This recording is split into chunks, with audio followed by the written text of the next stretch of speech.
And now, ladies and gentlemen, for the most famous words in NASCAR, please welcome racing legend, A.J. Foyt.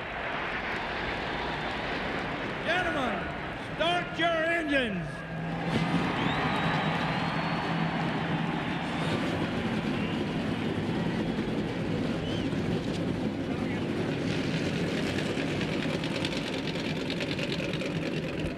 Never mind bronc busting, this has proven in its short history to be one car busting racetrack. We're set to go racing in Texas, where the leader is America's most wanted, and he'll have no shortage of cars in hot pursuit. Budweiser, official beer of NASCAR, is proud sponsor of the Bud Pole Award, given to the fastest qualifier at each Winston Cup race. Today's Bud Pole winner, Dale Earnhardt Jr. Since 1979, Anheuser-Busch has awarded more than $7 million as title sponsor of the Pole Award program.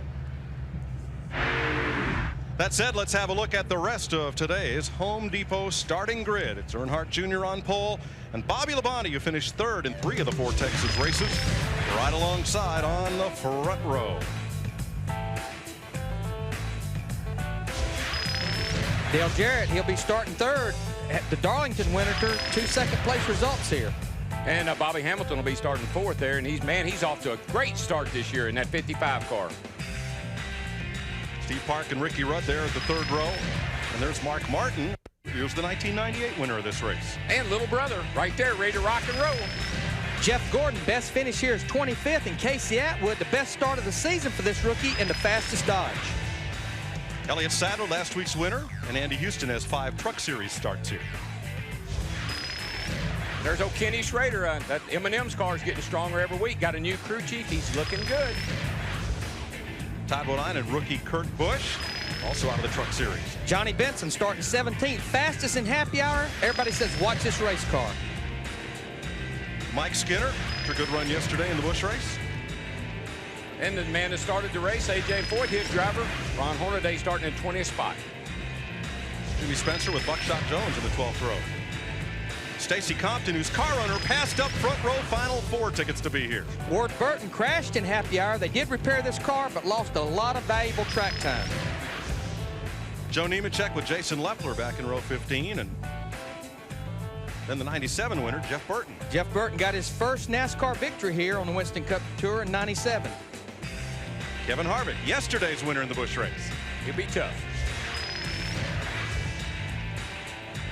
Jerry Nadeau, the Atlanta winner with Kenny Wallace. And then look at the drivers who had to take provisionals. Yeah, we could talk about the rest of these guys the rest of the day. All the big stars at the back, but they won't be there long. You got 3 Winston Cup champions back there in provisional land. Texas Terry Labonte starting 42nd, won this race 2 years ago, struggled in happy hour, still hunting what that car is looking for. And Dave Blaney, who ran great at Atlanta, I expect to see him get up there and run for the lead before the day's over with. Only 2 cars had to go home, Rick Mast in the Hal Hicks Chevy, and sadly Kyle Petty, whose son Adam made his only Winston Cup start in a number 45 Petty car here last year. A big thumbs up from the safety crews. They all want to get through those first 2 laps, okay? Boy, I tell you, that could be a busy bunch of guys right there. They'll go 334 laps to complete the 500-mile distance. Posted awards of $5 million. Pit window 65 to 70 laps. That's a full fuel stop, and these cars will be able to go that on the tires Goodyear has brought here. And the winner's going to take home over $400,000 today. So this is a big purse and a big race in the Big D, Dallas.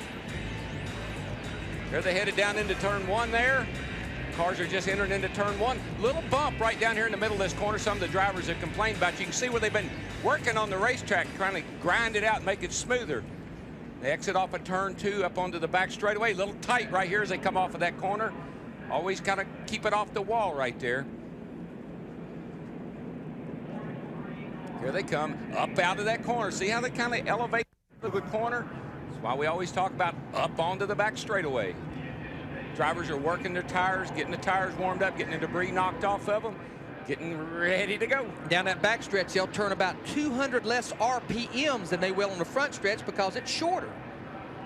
Gear selection is very, very critical. Folks, it's a 500-mile race, so we're going to have to really watch these engines because they're going to work hard today.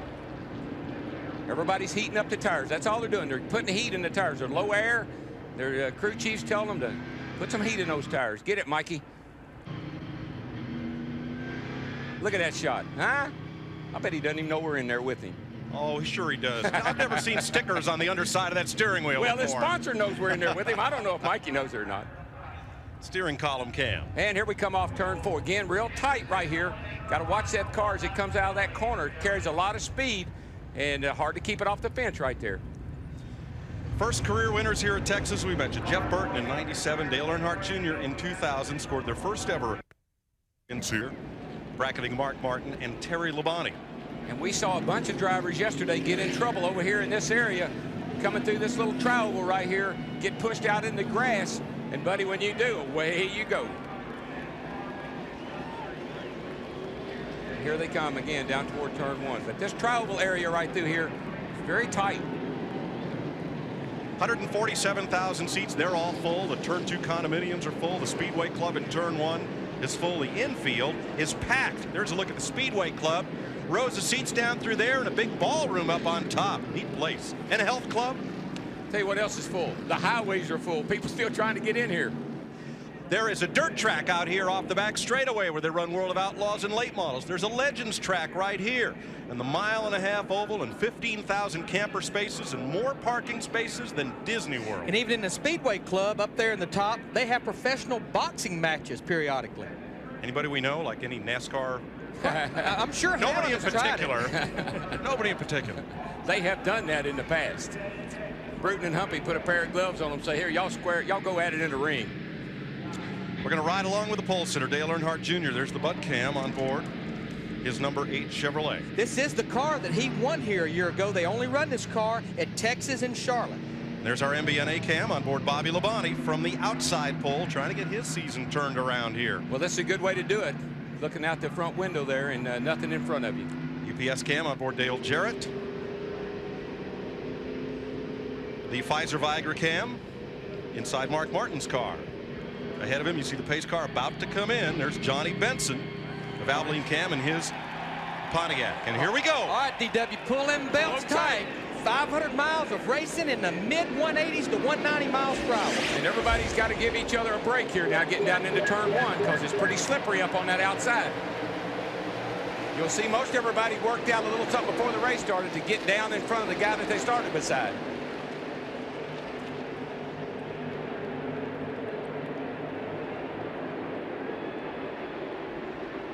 Well, we got through that end all right.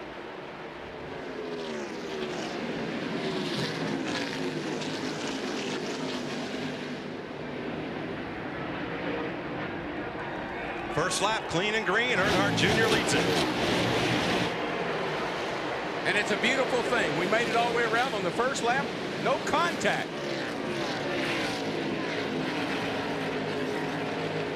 Yesterday's race was a car buster for the Busch Series. About 12 cars went home in the basket. There's Jeff Gordon working to the inside. He's got Michael Waltrip all over him. And these cars haven't been back on the racetrack since yesterday morning. They didn't get to run an afternoon practice here, so some of these guys are searching for setup. We'll stand silent for lap 3, honoring the memory of Dale Earnhardt.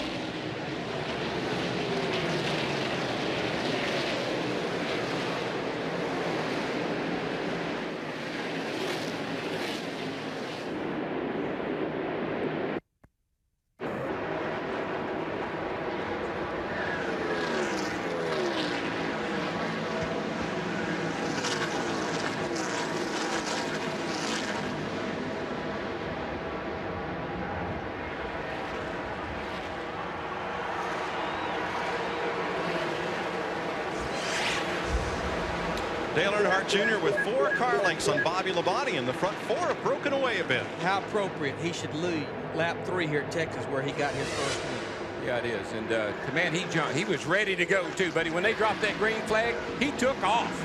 Talk about taking off. How about Jeff Gordon in that 24 car? Everybody said good and happy hour, made those long runs, got that car where he wants him. If they his way, trouble front straightaway. Michael Waltrip in the wall. Kurt Busch to the infield. And Michael comes across traffic. Ron Hornaday punts Jimmy Spencer in the aftermath. A lot of cars stacking up behind that wreck got in trouble, really, on about a 2-car wreck. Well, we saw this all day yesterday. I mean, the grills in most of the cars yesterday were knocked out because of checking up and couldn't get stopped. You're going so fast, things happen here. You just can't get slowed down quick enough. Little damage to the right front corner of rookie Kurt Busch. And then Ron Hornaday got into the back of Jimmy Spencer as Spencer threaded his way through. Busch actually ended up on pit lane over there, right in Bill Elliott's pit. Boy, even the wrecks are bigger here in Texas. Well, they have worn this infield out right through here, this tri-oval. Here comes Michael. Well, not too good, Mikey. Got work to do, though. Darrell, let's see what happened here. Ooh, he may have gotten a little help from that McDonald's car.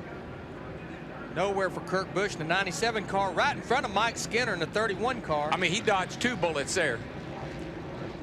There's Spencer came across the grass. That's why Hornaday got into him. And Yeah, Buckshot Buckshot Jones for 44, nowhere for him to go all the way up the top of the racetrack. These guys back in here. Look at Kurt Busch over here, all the way in the pit. Casey Atwood's pit over there. From Michael Waltrip and the Napa cam. Oh, it gets loose on him. It gets loose on him. I'm not sure if that 96 car didn't probably get into the back of him. Normally when you wreck here in Texas, as you said, it is a big wreck. And he has rolled to a halt behind the pit wall. A little bit of collateral debris out on the straightaway, so we're at caution at 5 laps here in Texas. Michael Waltrip pounding the wall and 6 cars piling up behind him. This is NASCAR on Fox. Welcome back to the Harrah's 500, where Michael Waltrip has drawn a card to his 15 and busted hard into the front straightaway wall. And we've looked at it a lot of different angles here, and the best shot we got, I mean, it appears that the 96 could have gotten into the back of him, but I'm not sure. And that 97 car, Kurt Busch did a look at that twice. There's a look at Michael Waltrip grinds off speed along that front straightaway wall. Another angle. Inconclusive as to the cause, but the effect is pretty obvious. Jeannie? Well, Michael, first and foremost, I'll ask you on behalf of your brother, you feeling okay? Yeah, I feel fine. Just lost it, I guess. The thing had been real tight, and I had the wheel cut, and I think the 96 got up on the back of me, and it just got away from me. Just unfortunate. Our Napa Chevrolet was not the way we needed it in happy hour yesterday, so we had to make a bunch of guesses for this morning, and I just messed up. Yeah, well, that didn't pay off, but how's it looking to get back out there? It's very early. Yeah, we're going to try to get back out. Guys, we're going to work real hard on it and just ride around so everybody can see our Napa Chevrolet, Clouser Furniture car. I got to do a commercial. Everything else is messed up. All right, we got your promo in. Take care. Guys? Michael came in here 12th in the Winston Cup point standings. Won't leave here in that position. No, but I love the honesty. He's not just my brother, but all these drivers, when they say, hey, I just messed up. You know, I lost the thing. We made some changes, and the car wasn't too good, and I spun out. Even though they did some guessing, they used a lot of the information from Steve Park's car and Dale Earnhardt Jr.'s car. Multiple pit stops for Jimmy Spencer and Buckshot Jones, who were damaged in that slide, and Tony Stewart, who took a provisional start, also making a pit stop under this caution flag.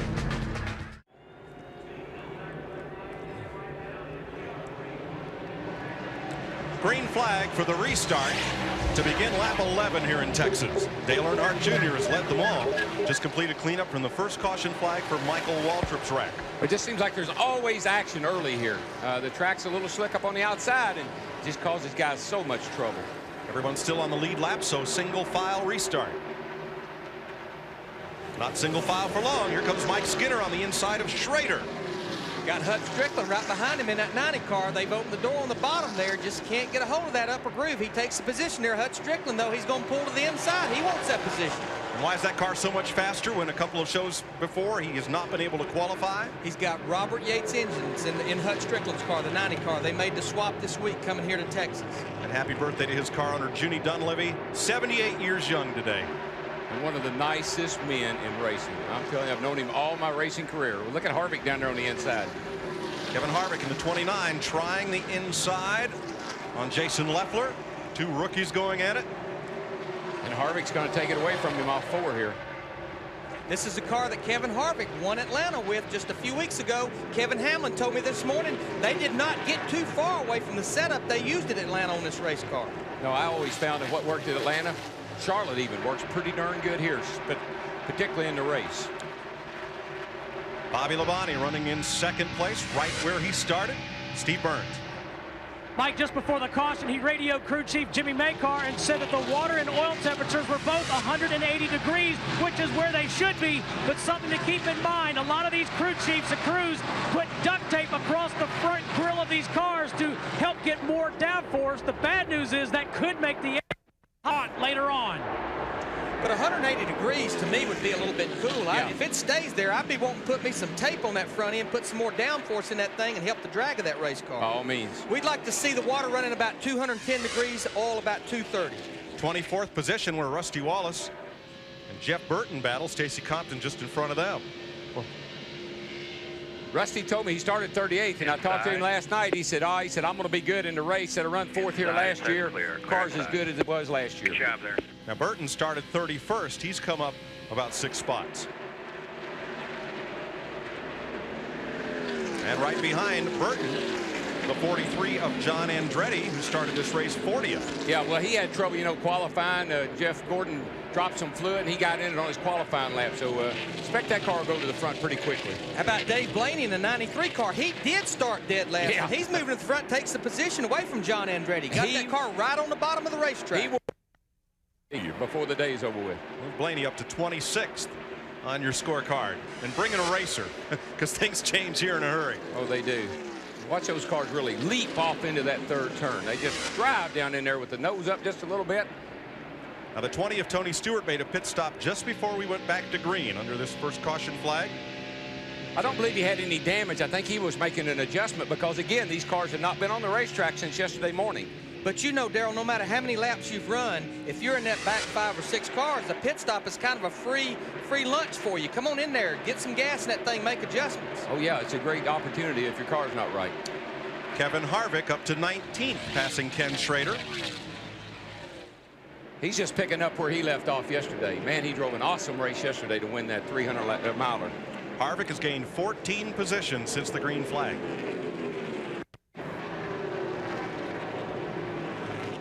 A lot of cars that were good in practice on Friday didn't qualify that well. But when we looked at the times from happy hour yesterday, those cars were right at the top of the list. So they had to start way back, but here they come in the race. John Andretti battling Stacy Compton. Compton's owner, Mark Mellings, a Michigan State grad, gave up Final Four front row tickets to be here to watch his car run. Well, maybe he knew what the results were going to be. And that car made the pass right there on the second groove. These guys, if they'll keep doing that, we'll have 2 grooves of racing through the corners. Meanwhile, riding off into the sunset. Yeah. Meanwhile, back at the ranch, Dale Earnhardt Jr. has opened up a 2.5 seconds on the second place car. Now Dale Jarrett and Steve Park. He has no intentions of racing anybody today. He's just going to run out there by himself. Matt? Dale Earnhardt Jr. just came on the radio during that caution, Mike, and said his car is very good, but a little bit loose in the center of the corner. They're watching the clouds down here because it will change the car. Meanwhile, Steve Park, he could be on the move. Kevin Mannion, the car chief on that #1 car, told me before the start they set it up a little bit loose because of the weather and hoping the cloud cover stays like it is. That car tested here, the Goodyear tire. They were very pleased with the tire they brought back. Thanks, Matt. Here is Johnny Benson in 9th place.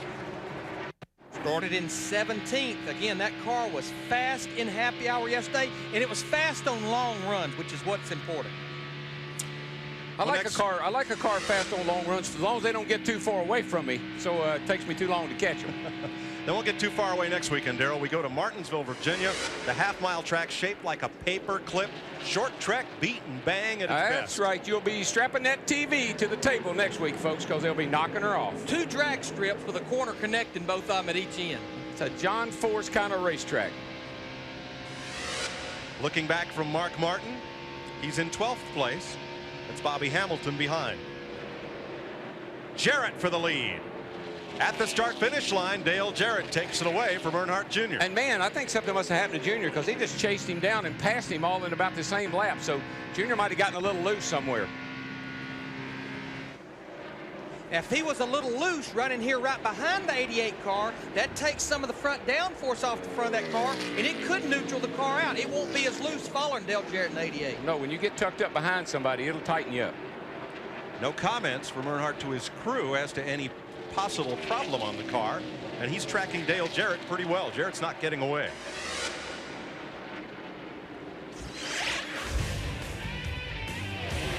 "23 laps complete. Dale Jarrett's now led all 5 Winston Cup races here in Texas. You're watching NASCAR Racing on Fox, presented by Home Depot. Welcome back to Texas. 27 laps complete. Schrader battling Skinner and Blaney, who's come from the tail end of the field into the top 20. Blaney's car is a hot rod, baby. That thing is going. Moments ago, trouble for the 9th place point man, Bobby Hamilton, the 55 car. Just dropping off the racetrack. There he is, almost stopped up in turn 4. I mean, something just happened to that car, like it shut off. And he was trying to get the pit road right here, come in and change 4 tires, Matt Yoakum. Larry, a flat left rear tire for Bobby Hamilton Jr. The crew checking over now. You can see where the carcass has started to split away from the tire as the crew guys are going to look it over, but that was a problem. That's why he darted down pit road. Up front, Dale Jarrett has a 0.4 of a second margin over Dale Earnhardt Jr. You know, every time we have had a lot of tire problems here at Texas in the past, and every time you come with a new tire, even though you've run it somewhere else, you always have a little doubt in your mind until you get a long run on them, get some green flag racing, and get them off and check them over. But chances are, with a flat left rear, that he just run over and cut something. More than likely. Blaney just keeps coming. Here he comes past Mike Skinner, and that is for 17th position. As I watch him do this, I can't help but think back to Atlanta, a track very similar to this about a month ago, where he looked like he was going to do nothing but win that race till they had some lugs loose and the wheel fell off. But I tell you the other thing about it, the leaders are on the same straightaway with that whole pack of cars, so they are coming in a hurry. Whoa, dodgeball. Sterling Marlin, the 40 inside of John Andretti. That was really close. It looks like, Larry, that second groove. Whoa, and they contact. Whoa, man. And that's what happens right there. You almost run out of racetrack. It's like running in a funnel when you get there to that part of the front stretch. But it looks like they were starting to work the second groove a little bit, too. Yesterday, we never saw that. Today, it looks like these guys can go side by side through the corners. And that's good news for everybody. Not because they want to, but because they have to? Oh, yeah. Well, you can't pass. I mean, if you're just going to follow the leader, you can't do any good. But here, you can start to make some outside passes and move forward. Relevant speeds in our Fox tracks, 170 miles an hour coming off the corner at 175 miles an hour. This is down the front stretch here, climbing 188, 190, 191, 191 miles an hour, tucked up behind somebody going off in a corner. And only felt about 155 miles an hour down there in the middle of turn 1 and 2. This track gives you the sensation of a brick tied on the end of a rope when you go through the corner. I mean, you just slingshot through these corners. And we only saw in the high 170s close to 180. We talked about the backstretch being shorter going off turn 3.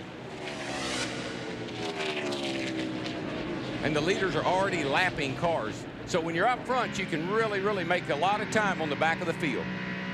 These guys back here are racing each other. He's got clean air in front of him, but he's going to run into some trouble down the back straightaway right now. 2 cars pile up, 1 slides to the inside. And they do it, Robert Presley. Robert Presley in the 77 there, a lot of damage to the front end. Jerry Nadeau here in the 25 car sitting on the backstretch. Second caution of the day, and it comes on lap 34.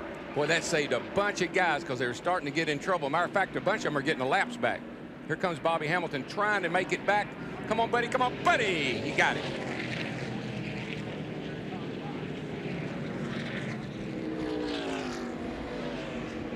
Let's see what happens coming off turn 2.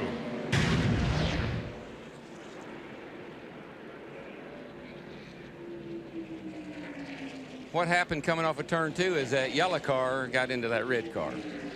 Boy, Tony Stewart just gets by. Just barely. Different. We see contact here.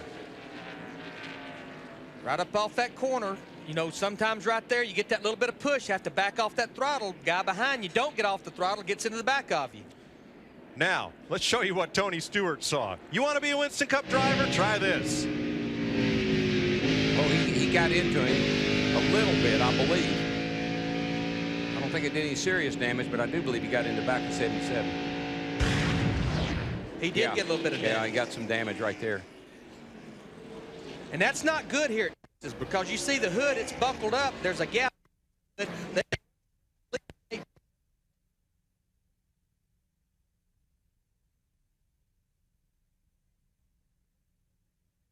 And Dale Jarrett's coming to the attention of his team. Mike Trower will do the front tires. Kevin Gilman the rear. Barry Muse is a jack man. Steve Allen is the gas man. They're not going to make any adjustments. The 24 also coming in. 4 tires for Dale Jarrett. He slides to a stop. Right side tires going on. Let's go to Dick Berggren. Jeff Gordon pits out of the 5th position. The front tire carrier is Greg Curioni. He grew up in Sanborn, New York, watching Roger Treichler run. Let's go to the 88. They're doing the left sides already. On the 88 car, Gordon's guys now. Jack up on the left side. 88's out, Rusty's out, 88's out. Oh, all kinds of guys have beaten Gordon out. So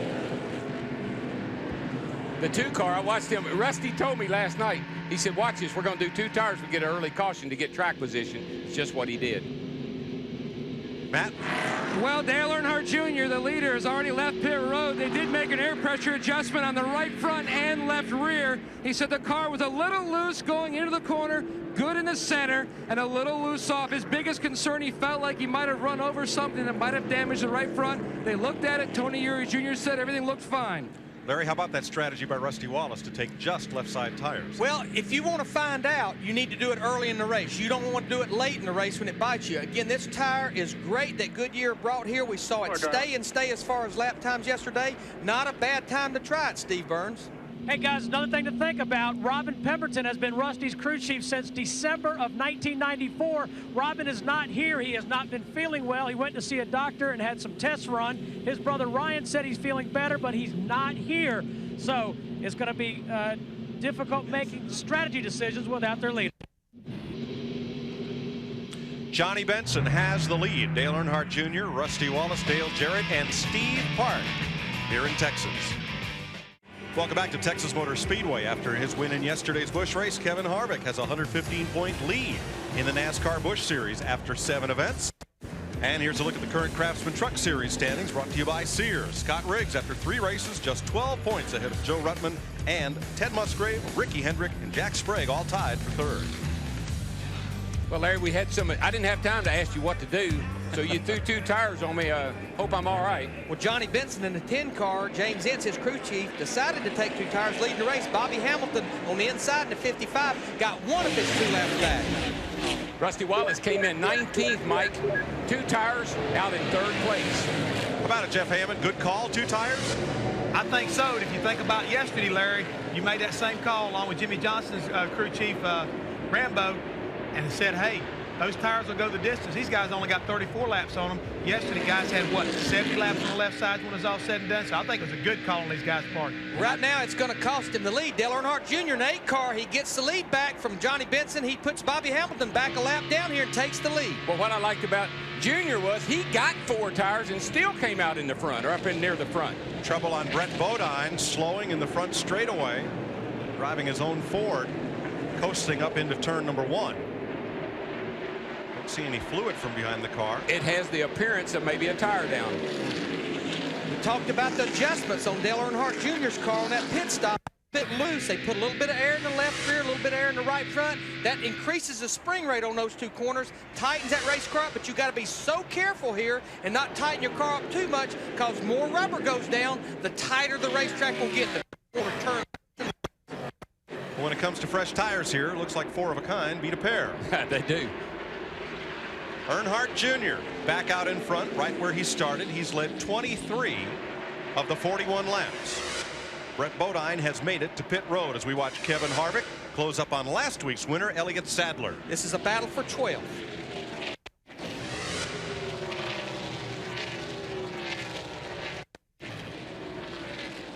Now there's the interval from Harvick to the leader. Increasing a little bit as he goes into the corner and mid-corner. It's because the leader's on the straightaway right now. They're about the middle of the back straightaway, and Junior's down here in the middle of 3 and 4. So kind of gives you an idea of what a couple of seconds look like. And there's the distance around the racetrack to our leader. There's Junior at the line now.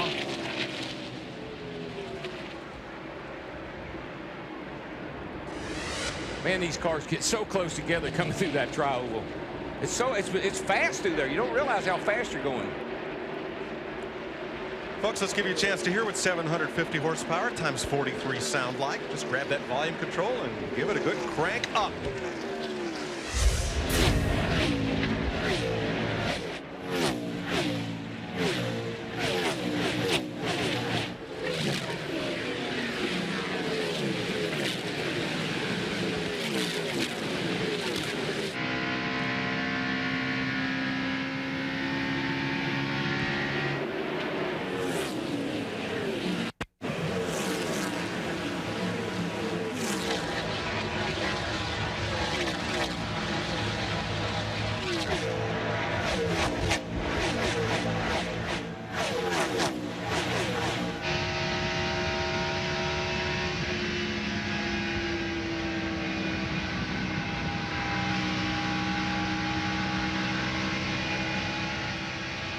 The MBNA cam on board Bobby Labonte, looking back at Jeff Gordon.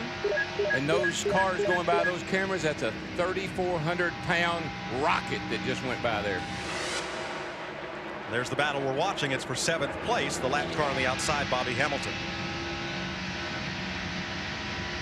Going down the front stretch, Jeff Gordon looking to the inside, off into turn 1, loses a little ground. Bobby drove it off in that corner a little deeper than Jeff Gordon. Right here, Jeff picks a little bit of ground up, probably from Bobby driving it so deep in the corner. Dale Jarrett going after Rusty Wallace. Jarrett also had 4 fresh tires.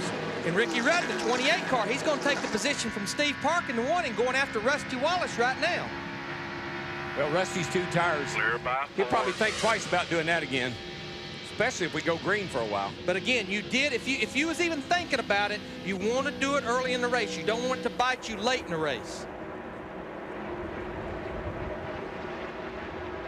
Labonte continues to hold off Gordon, and now his green machine closes in on the rear deck lid of Wallace.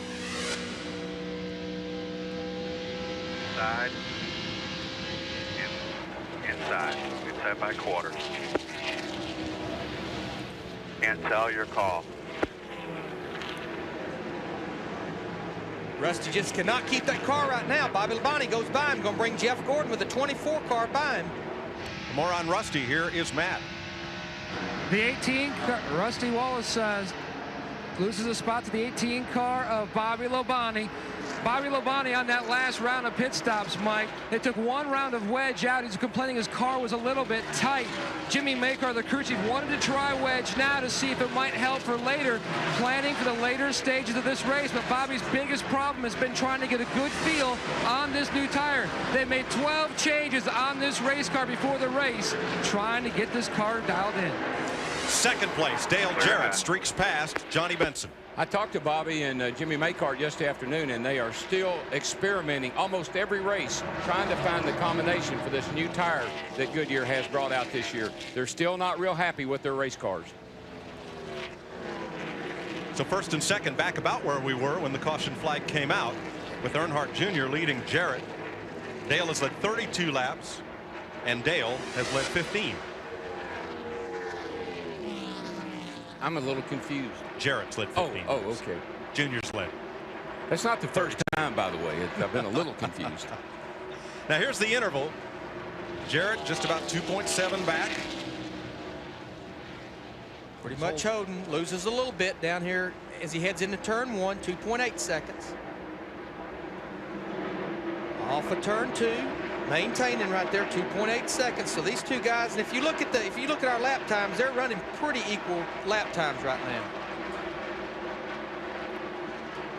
Junior off the corner, coming back to the stripe, and here's Jarrett coming up off turn 4. Speed builds. Comes off the corner in the mid 170s down the front stretch.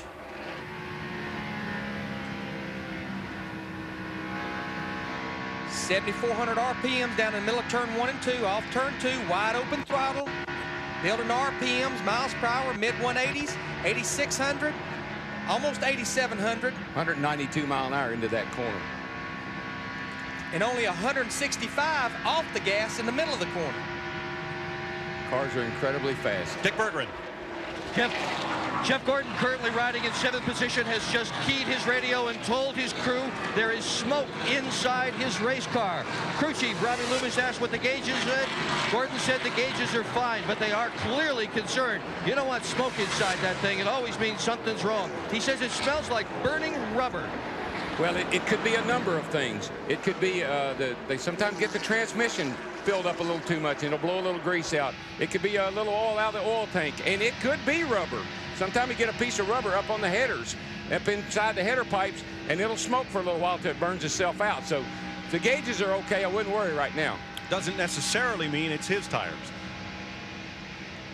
It could be the rubber off somebody else's tire. They got up on the header.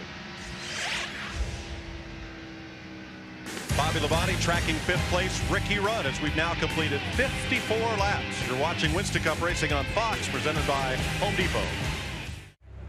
And oblivious to all the traffic, giving us these views of Dale Earnhardt. But Chevy is the Budweiser.com airship, 1,000 feet above Texas Motor Speedway. Can I have a ride to the airport, please? Junior's car gets a little loose on the long run, and Jarrett's able to chase him down, and he's closing the gap up on him pretty good. I believe Junior's car gets a little bit loose after a while. Don't you, Larry?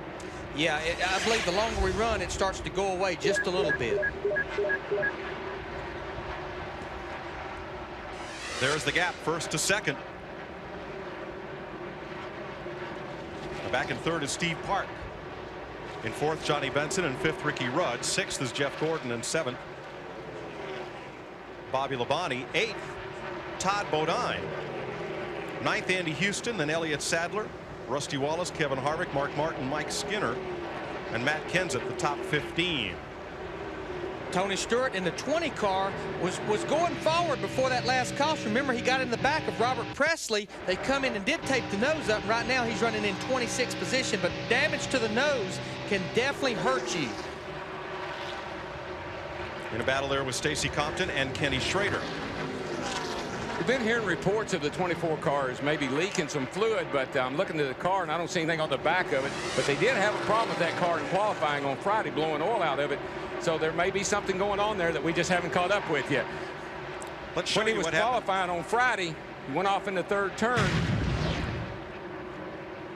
And if you notice here, coming out of the back of the car, all of a sudden you see all that fluid. That was a combination of oil and water, but mostly oil. And I think they were blowing that out of the oil tank. So there might be something going on with that car here again today. Keep our eye on it. This is his worst. Normally you see on the back of the car, if it's losing anything, you'll see it up on the back of that car right there. And I don't see any fluid there right now. And the car seems to be running all right. He just took the position away from Ricky Rudd in the 28 car and moves into 5th position. The battle for the lead. Dale Jarrett wants it at the start-finish line, and he leads lap 64. That's about how many laps it took him to chase Junior down in the opening laps of the race. So I believe Junior's car slows down a little bit after they run a while.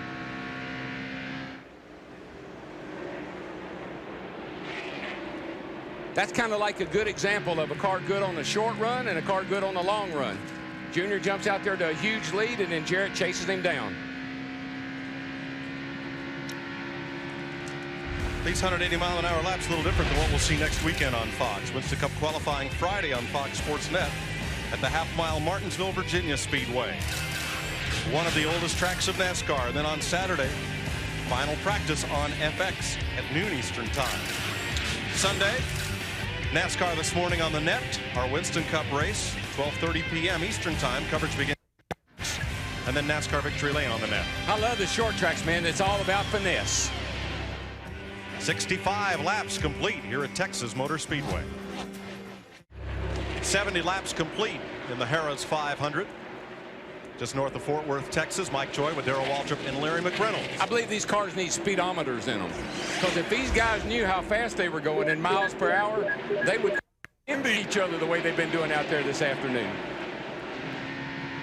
Dale Jarrett has opened up a 1-second lead now on Dale Earnhardt Jr. His crew chief, they've been building new cars left and right, but this is the car that was brand new at Atlanta, and he actually won with it Darlington 2 weeks ago. They like this race car. Darrell, here's your speedometer right here. Dale can't see it. No, we can. I'm telling you, they need big old speedometer right on the dashboard. They'd be a little more careful with each other. All you got's a crew chief telling you how many seconds it's taking you to get around here, and a driver is not computing that to miles per hour, I can tell you.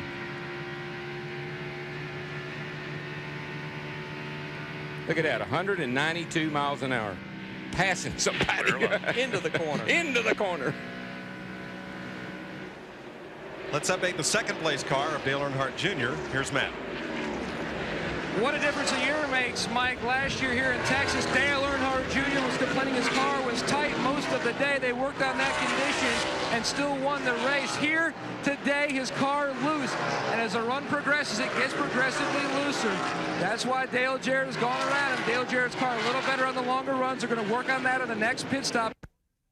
Stop to Steve Burns. Matt with Paul Andrews, crew chief on the #1 car. Paul, tell us about the adjustments you made to Steve car on that last stop. Yeah, we wanted to be a little bit safe when we started the race. We tightened it up a little bit this morning. We basically went back to where we were at the end of practice yesterday. Just starting off a little conservative. Took a little wedge out, raised track. Make a few other air pressure adjustments as we go. We're okay right now. Thanks, Paul. Park working lap cars, but he's kind of in a zone of his own. He's a second behind Earnhardt Jr., and he's 4 seconds ahead of Jeff Gordon, the 4th place car. But his car looks really good, and it's really good on these longer runs, and he's closing up on Jr. pretty good. Now there's Gordon in 4th, then Benson, number 10 in 5th, 28 Ricky Rudd, Todd Bodine with that light blue hood, new colors for Todd, and then Andy Houston. Andy Houston started this race 12th, just took the 8th position away a couple laps ago from Bobby Labonte. This is Andy's first start here at Texas in a Winston Cup car, and the season they've missed 3 races. He's not finished better than 21st, but he knows the way around this racetrack. In 5 truck races, he led a total of 188 laps and finished second in 99. Houston, the leading rookie in today's race. Just in front of our Winston Cup champ, outside pole sitter today, Bobby Labonte. And not too far behind this crowd is Rusty Wallace. You know, he took 2 tires on that pit stop, Larry, and he came in 19th, and before he gets in the pit again, he's going to be back in 19th. Larry, why did that work well for Johnny Benson, who's 5th, and not work so well for Rusty Wallace? Well, I'm going to speculate a little bit. If you've got a tight race car, if your race car is not turning, we saw it yesterday in the Busch race, a lot of times 2 right side tires will help that car turn. If your car's neutral or loose, 2 right side tires with left side tires will actually make that car looser. So that's may very well be what's going on. I'm a little surprised at Rusty, though. Rusty is normally not a 2-tire change in race car. No, but I think what his deal was, he thought his car was really, really good, and he thought if he could get up front early on, get a caution again right away, then he wanted to be. But what happened here is we had a caution, he took the 2 tires, and we hadn't had a caution since. It's going to bite him when it's over with. So Wallace has dropped from 2nd on the restart back to 11th. Not a bad plan. I mean, it's a great strategy, but it's got to work out. Everything's got to work out for you. It's kind of like Paul Harvey. What's the rest of the story? Well, we've been listening to Jeff Gordon's radio ever since he first called in and said he smelled smoke, and then we got that possible report. But Gordon has said nothing more about smoke in the car, and that's not unusual. Sometimes these things will pick up some rubber on a brake caliper or some sort of a duct or something, and it'll heat up, cause a little smoke inside the car, make the thing smell terrible for a little while.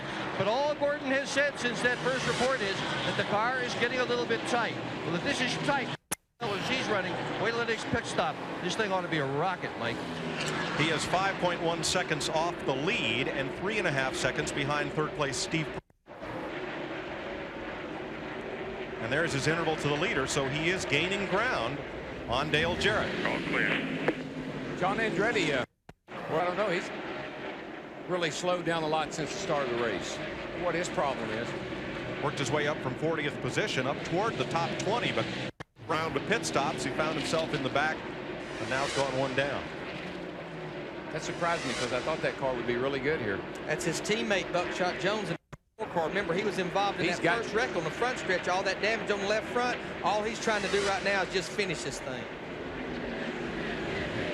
Really hurt the force on these cars. Well, that's the thing you know about this. The attrition will be very high here normally from a number of things, accidents and blown motors. So you want to get back on all the laps you can. One of the top rookies, Casey Atwood, and he's about to surrender a lap to the leader. Qualified 10th in that Dodge, but here he goes a lap down on lap 84. 20th position. And we just see it over and over again. These guys made a pit stop, made changes, and they're going backwards. Jeff Hammond. Yeah, another rookie we were watching earlier on in the day.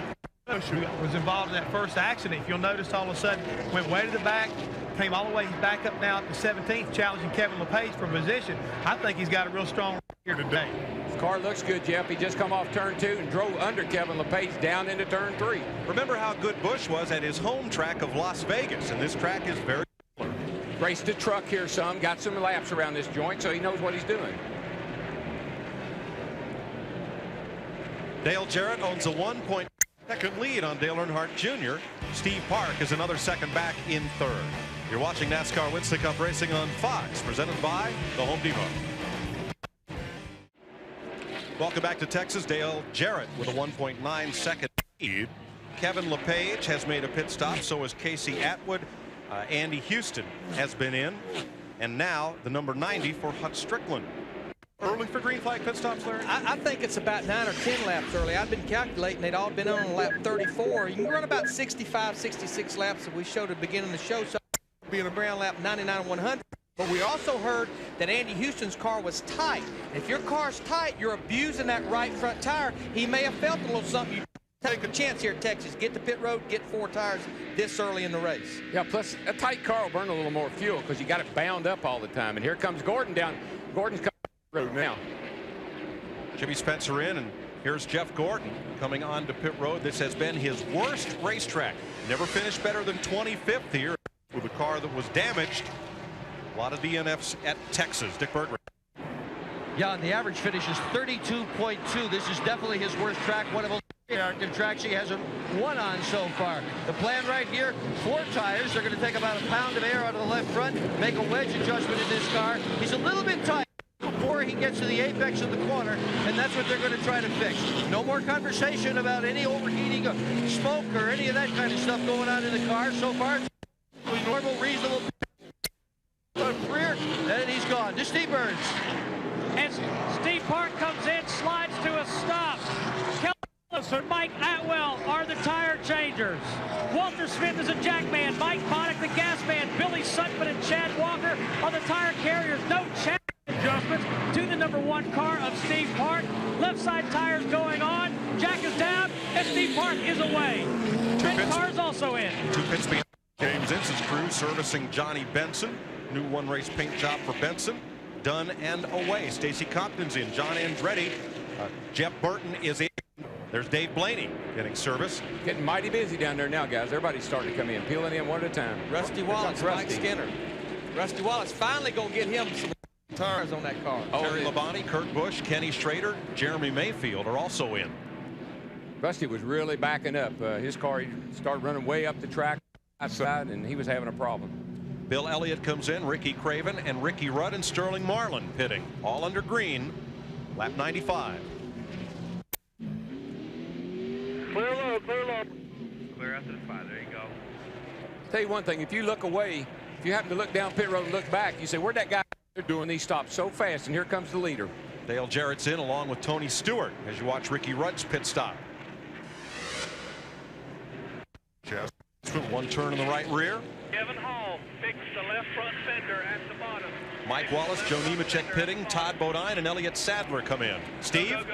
Dale Jarrett's in, Mike. Darren Jolly and Jeff Knight are the tire carriers on this car. There will not be any chassis adjustments. 4 tires. Gas can flies to the catch can. Left side tires going on. Good stop for Dale Jarrett. Boy, that's an awesome stop. Kevin Harvick, Ward Burton, and Mark Martin. Jeannie? Well, here comes Happy. That would be Kevin Harvick's nickname, and he is happy because he's having a good race, guys. 4 tires, some gas. His real problem out here is he's trying to get Rusty Wallace out of his way. He may have just shook him with this last pit stop. All green flag pit stops. Elliott Sadler last week coming out. Harvick coming out. Jerry Nadeau coming in. That's Ward Burton, middle of your screen. As Nadeau comes in for service. Harvick's name is Happy. I mean, you know, all that's going on with that kid, he ought to be happy. Now, through all this, Dale Earnhardt Jr. not pitted yet. He is the leader, but he cannot be much further behind because he's given up some pretty valuable time, these guys, to fresh tires. What I like is, you know, don't come on pit road when all these other cars are on pit road. Let these guys make their stops, and it gives me a... Matt Kenseth is in. That leaves Jason Leffler on the racetrack with Bobby Labonte and the leader, Dale Earnhardt Jr. No, here's Leffler in as well. If the caution came out right now, look where Junior would be. I mean, he'd have half the field, 2/3 of the field, a lap down. You don't pit until you have to. That's always been my philosophy. Run her out of gas if you can. Buckshot Jones stopping, and we just about cycled through the field as Bobby Hamilton comes in, just waiting on the leader. Our leader is on pit road, got a good run through 3 and 4. That's so important on a green flag stop. That's where you make your time up. I think it's a spotter, and everybody's doing a good job for Dale Jr. They're keeping him out there, bringing him down pit road when pit road is clean. Matt? Ty Norris is that spotter for Dale Earnhardt Jr., warning him about the pit road speed. We did see a good caught yesterday. 45 miles per hour is the speed today. Dale Jr., as he makes his way into his pit box, was complaining about his car being very sensitive. He would get an aerial push and get up behind the leader of Dale Jarrett, the 88 car, but they don't want to make any significant changes to this number 8 car, so it will be 4 tires of fuel as Tony Uri Jr., the car keeping cousin of Dale Earnhardt Jr., works it in that front, and he's down and away 15.4 seconds. This Well, Matt, as you said, Bobby Labonte had complained about being very tight with these overcast skies. He stayed out when Dale Earnhardt Jr. pitted so he could get 5 points. Here he comes to the attention of the Jimmy May car leg crew. They had talked about pulling a spring rubber out, but what they're going to do is take a half-pound out of the left rear tire. He said the car is getting a little better the longer it runs. Jeff Chandler on the front tires, Barry Cook on the back, and Bobby Labonte is away 50.1 seconds on that stop. And I was talking to Bobby Labonte last night. He said, no, DW, you picked me to win a couple of races, and I had trouble in both those races. Don't pick me today, but I wouldn't stop watching him to be there at the end. So we've cycled through pit stops, and Dale Jarrett will once again pick up the lead. We should mention Michael Waltrip is back in after that lap 4 crash. They've replaced a radiator, suspension arms, and a brake rotor on his car, but he is out making laps. So Jarrett is back to the lead here at Texas after 102 laps, and green flag pit stops are completed. Now look at this. Folks, this is the telling tale right here. This is why the driver has so much to do with how he comes in and how he goes out. We talk about it all the time. Look at these times. These are in seconds. This is from the start-finish line, coming around to come into the pits, and then making your pit stop and coming back to the start-finish line. Look at the difference in the times. Dale Jarrett, who's leading the race, came in a minute, 104 seconds, .87. But look down here at Todd Bodine, who's up in the top 5 right now. He's at 103.42. So he got in and out better than anybody. And that's why he's up to 4th place. And that's why he's up in the running order. Darrell, we watched Dale Earnhardt Jr. did a good job of getting to pit road. They tried to set it up. They tried to wait. The pit road was clear, and there was a guy there in the pit box blocking him in. I was bragging on him on what a great job they were doing of keeping him out until the pit lane was clear. When he comes down the pit lane, there's a car 2 laps down in front of him. The best laid plan. I just hate it. And that's when I'd be hollering at my crew chiefs too. Why did you bring me in? Why didn't you wait? Todd Bodine in the 66 car, that was a brand new car for here, and they did not. Here's we got shows the interval behind the leader right here on the Fox tracks. You see he's about 15 seconds behind the leader. This is going through turn 3 and 4 right here, but they wind tunneled this car, and the car showed good downforce numbers in the wind tunnel. And again, with only 7 tests, sometimes that's how a car has to be determined to go to the racetrack, by how it showed in the wind tunnel. Well, if the wind tunnel's good, and they got chassis dynos to run the engines on now, and the chassis dyno says the engine is good, then you come to the track and you just got to fine-tune your chassis, and you should have a good race car. And the chassis dyno tells how much horsepower is at the rear wheel. Exactly. Leader in traffic, passing Bodine's teammate Jimmy Spencer, who got tangled up in the first caution flag of the day on lap 4. This is starting to sound so easy and so simple that I think even me and Jeff might be able to go back out there and do it again. April Fools. What do you think? Oh.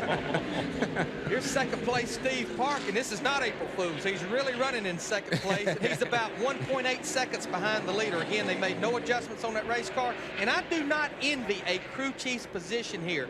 Your car's a little loose. You know you want to tighten it up, but you're so scared to tighten it up because you know the racetrack, especially with it being overclass, is going to be tighter. It's going to be tighter. The car's going to turn less and less as the day goes on. Well, that's where you got to listen to the driver. I mean, you really got to listen to what he's telling you. Look at the lap times and make decisions based on what the driver's telling you. Believe it or not. I mean, I know you crew chiefs sometimes don't do that, but that's what you should do. And my red-headed wife, Stephanie, was sitting over here when I said something about driving the car again, and I thought she was going to jump down there on top of me. Now here's the leader between Jarrett and Park in real time as they go past the condominiums in turn 2. Fairly constant. Staying about 2.5 seconds. Jarrett now, and what's going to happen, Dale Jarrett, you see all this traffic he's in right there. That's he's right in there. That's going to let Steve Park really close it up. I know Jarrett's car is good on the longer runs, but I believe Steve Park is equal to Jarrett if he could get up there to him. Park's had a funny, hasn't much had to race anybody. He's had a lot of clear air right in front of him as you see him close in. In one lap, back to turn 2, halfway down the backstretch, he's closed up 3/4 of a second. But I stress, Dale Jarrett, he's got about 4 or 5 cars there he's trying to work, down to 1.2 seconds here in the middle of 3 and 4. You can see how he's closing up. Well, once Jarrett gets through this crowd, then Park's got to get through it too. So it'll be, the difference is going to be who can get through there the best. And Jarrett's getting through there right now, and Park's catching up to the back of him right here. Now he's got to work those cars, but they are getting spread out a little bit. But now, Darrell, you'll fight the leader to keep from going a lap down, but will you fight that second place car as hard? Well, theoretically you shouldn't. Once you go a lap down, keep the leader in sight. If you got a chance to get a lap back, you're going to work real hard. If not, let that second place guy get up there and race. Now here you see Steve Park. He's pulled right up on the back of the 99 of Jeff Burton that Dale Jarrett had to fight a minute ago. Jeff Burton, he's moving over a little bit, letting Steve Park go on. Again, the leader's done yardage you. Why fight somebody else? And now Jarrett, with a little bit of clear field in front of him, opens up a little bit of a lead again. But as you can see, they're both in the screen now. And a while ago you couldn't see Park, so he made a lot of gains on Jarrett right there. And it's all about where you catch guys. I mean, if you catch cars in the corners, well, obviously you got to slow down and catch them on the straightaways. They'll move over and let you go. And Dale Jarrett has done caught a pack of another 5 race cars. That's going to allow Steve Park to even close more.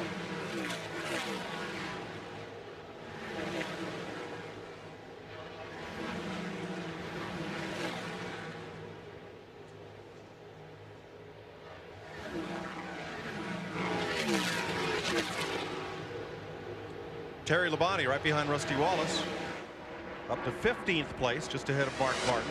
Started 42nd. I talked to those guys this morning. They was not happy in happy hour. Not happy at all. In fact, they thought they had a motor problem, changed the motor. They thought it was leaking, and it was actually the transmission seal leaking. There was nothing wrong with the motor. Lost a lot of track time, throwed 4 springs, a few shocks at that car. Looks like it's working out here. He's on the lead lap, and again, running in 15th position. Well, having won this race and not really having a lot of changes here, I know the tires are a little different, but I'd be putting that setup that I won with here the last time, and I'd be pretty happy with that, I believe. Maybe not a home field advantage today for Terry Labonte. Next week, we go to the Wood Brothers home track, Martinsville, Virginia. Just a short ride over the mountains from Stewart. They're south of Roanoke, between Roanoke and Greensboro, actually. Beautiful racetrack in the foothills of the Blue Ridge Mountains, and slam bang short track action once again. And I love short track racing. It's all about driver. It's not about aerodynamics. It's not about all that downforce. It's all about finesse and driving that race car and getting it down in that corner and getting back in the throttle. It's one of the few places you slow down, you run a lot faster. You got that right. You have to slow down, you wear your brakes out. Big track for hard on brakes. Here comes Park. He's caught the leader, and he wants the lead. Classic Ford Chevrolet battle here. Well, it took Dale Jarrett a while to work past Ken Schrader and put Schrader a lap down. Park capitalized. And don't count Junior out either. He's right here lurking right behind these two cats. So both the EI cars are running pretty good. This looking out the back of Tony Stewart's car, 18th position, and he's one of those guys that's going to try to fight and stay on the lead lap. Mike Skinner in the 31 car, he's coming to pit road for an unscheduled stop. Well, looking at these tires, he's been into something. Look at all the letters rubbed. He's got up against somebody. Yeah, there's damage down the right side of that car, just behind the door. Now, the rear tire changer on this car, it's Clint Pittman from the number 21 Busch Grand National car that Mike drove yesterday. Sam Tubbs, who's a fabricator for the 29 car, who normally changes rear tires, was in a bad wreck Friday night. Went to the hospital, but he's home, and we wish him well. Look forward to seeing him back, hopefully, at Martinsville. How do you know so much about all those guys? I go in that garage. I thought you were going to tell me because you used to work for them. I went in there in the dark this morning. It was dark early this morning. My wife told me that. Good bit of damage to the right side of Mike Skinner's car, and he falls off the lead lap with that unscheduled pit stop.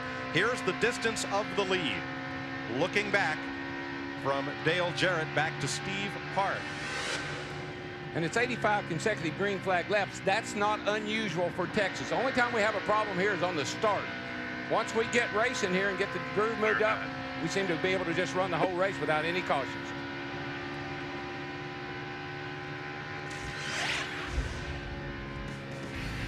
So Jarrett with just several car lengths on Steve Park, with Dale Earnhardt Jr. the pole sitter third, Jeff Gordon, Todd Bodine, the top 5 here in Texas. Welcome back to the Texas Motor Speedway with Jeff Hammond, Chris Myers in the Hollywood Hotel. You know, when Dale Jarrett won at Darlington and edged out Steve Park for that victory, Jeff, he said if it had gone on a few miles longer, Steve Park would have won the race. He had the better car. Does it look like that today? It appears to right now. So far, I see Steve Park getting stronger and stronger. I look for maybe those guys to make a few more adjustments, but before long they'll be right back there, and it may be settled once again like at Darlington in the pits. For Jarrett, this is the same car that he took to Atlanta when he won the pole and finished fourth, the same car that he used to win at Darlington. So it's the third race in the history of this car, which was built during the winter months. And he said coming in, this is one of those tracks where you absolutely have to have a good engine to do well. The emphasis is on power. Well, obviously right now the 88 car has got a strong piece in his car, but also the guys at DEI have got a lot of good power too. They're probably the strongest General Motors car out there today. Got early wins, sitting on poles. They got a lot of power and they can get the job done too. But I really look for the DEI guys to make that one little final adjustment, because I think Steve Park feels like Dale Jarrett owes him one. 3 DEI cars starting in the top 10. Just 2 cautions for 9 laps. We've had 3 leaders and 4 lead changes. Let's go back upstairs, Mike. And 2 unscheduled pit stops. Andy Houston and Mike Skinner has come back in. Mike Skinner, we got the fact a while ago that he actually went up and scraped the wall with the right side. They've come back to pit road to try to set the toe out. There you see they've got what they're doing.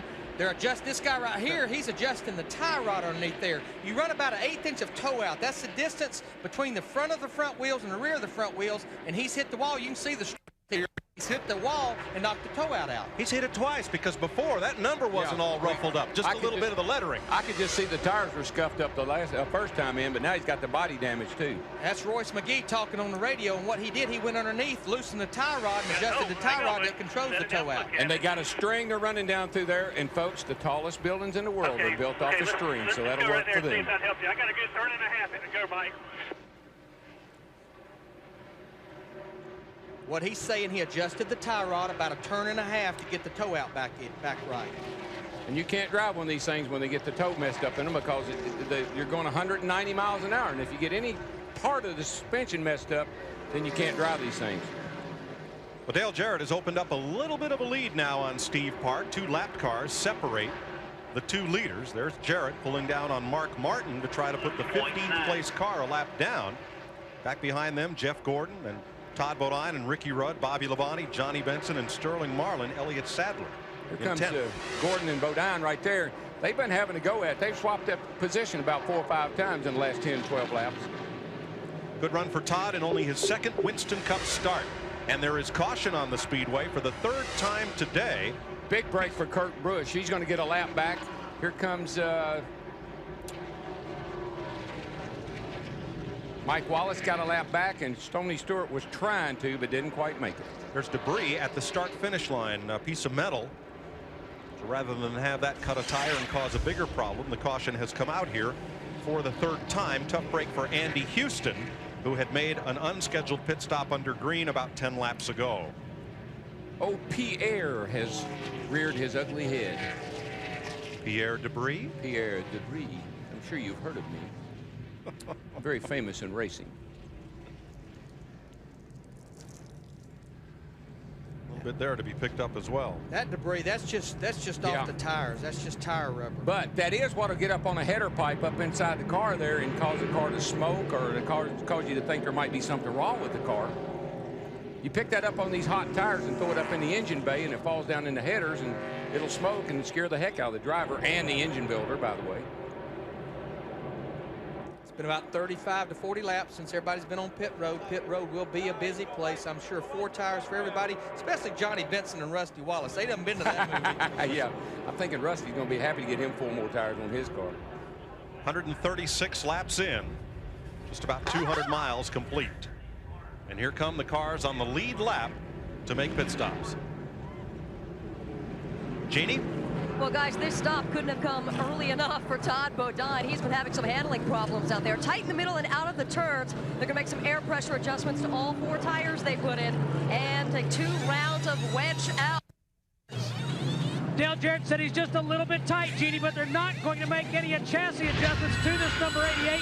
Left side tires going on. Gas in. Very fast stop again. Let's go to Matt Yoakum. The 3rd place car, Dale Earnhardt Jr. in the middle of your screen. An air pressure adjustment on the right front. They're trying to free that car in. Let's go to Dick Berger. Jeff Gordon has just come in and made a 15.5-second pit stop. He had complained all the way through that run that his car had a vibration. He thought perhaps it had to do with the tires. Andy Houston, who is pitted right next to him, pitted just a few laps before that caution flag, and indeed he did have a tire problem. Big chunk out of the right front on that one. Mike? So at 137 laps, we'll be good to go for what, 65 or 70 more, Larry? And well, I've already been calculating. They can do it on 2 more stops from here. But that chunk out of that right front tire, whoa, that would worry me to death. Caution out for debris on the front straightaway. 3rd caution of the day here in Texas. You're watching Winston Cup Racing, presented by Home Depot. Texas Motor Speedway. As we have the Pizza Hut race recap, the Busch race yesterday here at the Texas Motor Speedway. Kevin Harvick, the last pass, and his first Busch victory this year, his 4th victory on the circuit. As you see the results of that race, and Kevin Harvick is the points leader on the Busch Series. Jeff Burton finishing 2nd yesterday. Jeff Hammond, Kevin Harvick once again emphasize, hey, I'm still going to run the Busch Series and I'm still going to run Winston Cup. And in fact, he said the only thing I need now is jet fuel to keep us going. He thinks it's an advantage for a young driver like that. When does it become a disadvantage? I don't think it becomes a disadvantage anytime soon, because I really think the kid has got an opportunity right here where his age and his motivation will carry him the rest of this year. I mean, he's got a great crew behind him, his Busch team. He's also got a great Winston Cup team. So I feel like he's just really motivated at that point. I don't care how much time you put him behind the wheel, and those laps are very important. You've got to get laps if you don't have a lot of experience. And they're going green. Harvick was 11th at last check. Dale Jarrett, your leader. Let's go back upstairs to Mike Joy. Except us here in the booth, so while we do, why don't you just take that surround sound and crank it up and enjoy this restart full bore.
To the front. And Dale Jr. is right on the back bumper of Jarrett as they come off the turn 4. Man, he wants back up in the lead too. And here he comes. How about the guy following him? Andy Houston, that 96 car. He wants some of that lead as well up there with those guys. Remember Houston. Yeah, lost we got a car going high down here in turn 1 is Sterling Marlin. He's going to hang on to it. And a lap ago, Jeremy Mayfield and Ricky Rudd got together. The start-finish line, traded a little sheet metal. Restarts are always exciting. Marlin trying to get his speed back here. Trying to get his heart caught back up. Now, the luckiest man in Texas is Mark Martin. Just as the caution came out, he was about to go a lap down. When all the rest of the lead lap cars pitted, Martin stayed out and picked up 5 lead lap. Here we go down into turn 1. I think you're going to see Sterling Marlin. He's going to get Might have got a little help there. I couldn't really tell, but Kenson gave him a little shot. Looked like he might have got it into him right there and sent him up the hill. It's a great save. I know that.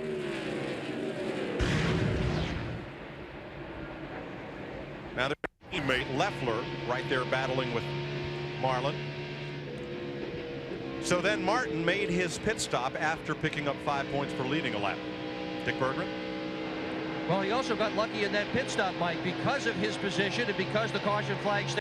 They had some time to the car, and they pulled the spring rubbers out of the left side in hopes that it's going to make this thing handle a bit better. Right now, he is the last man on the lead lap.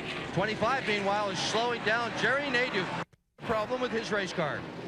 Well, Nadeau got in a wreck early in the race here, and I just don't think the car's handling all that good, and he got shoved up out of line. I think he's just trying to get to the back and get out of everybody's way because he's already gotten in one wreck. He doesn't want to get in another one.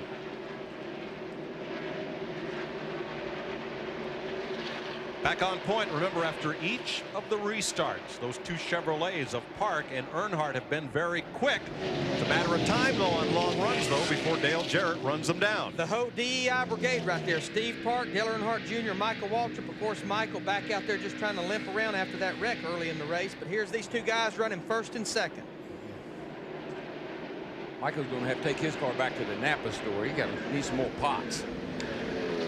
Dale Jarrett in the 88 car, he's in the 5th position right now. It looked like he might have got kicked up. Car got a little out of shape, lost those 3 or 4 positions. I just don't think he's that good on restarts. I think he's good on the longer runs, but not that good on restarts. Kind of opposite of what we saw at Darlington. It's like he's cast his lure in water. He's letting out a lot of line.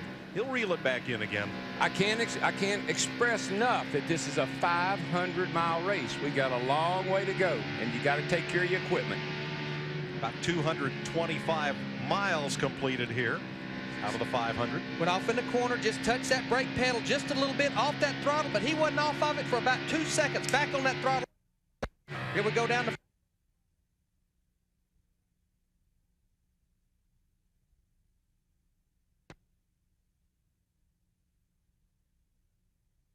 Look at Tony Stewart, who has given up as many as 3 positions in a lap in this run since the restart. Well, you're talking about time. They're running 29.20. They were running right around 30 flat before the pit stop, so they picked up a lot of speed since the last pit stop. Tony Stewart going down the back stretch, 192 miles an hour. Down in the corner right here, touched the brake a little bit, wide open, way before the center of the corner. Bobby Labonte's off the pace. He's down on the apron going down into turn 1, guys. There is Labonte, who started on the outside pole. What a dismal season the Winston Cup champion is having. He crossed the line last time by running in the 7th position. Car looked good. He's been running well, but he's got something majorly wrong. Steve? Guys, I just walked over to the crew. They looked at me and said he broke a rod. It was that simple. Looks like they're already packing up the crew.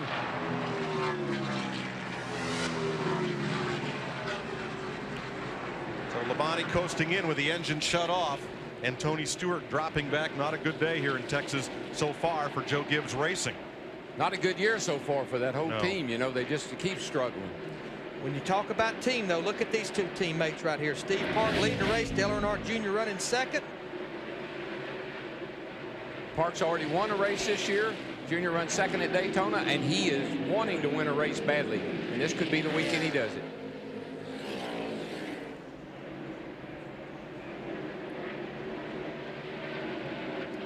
Here's the Fox track compared to miles per hour on our 2 leaders right here.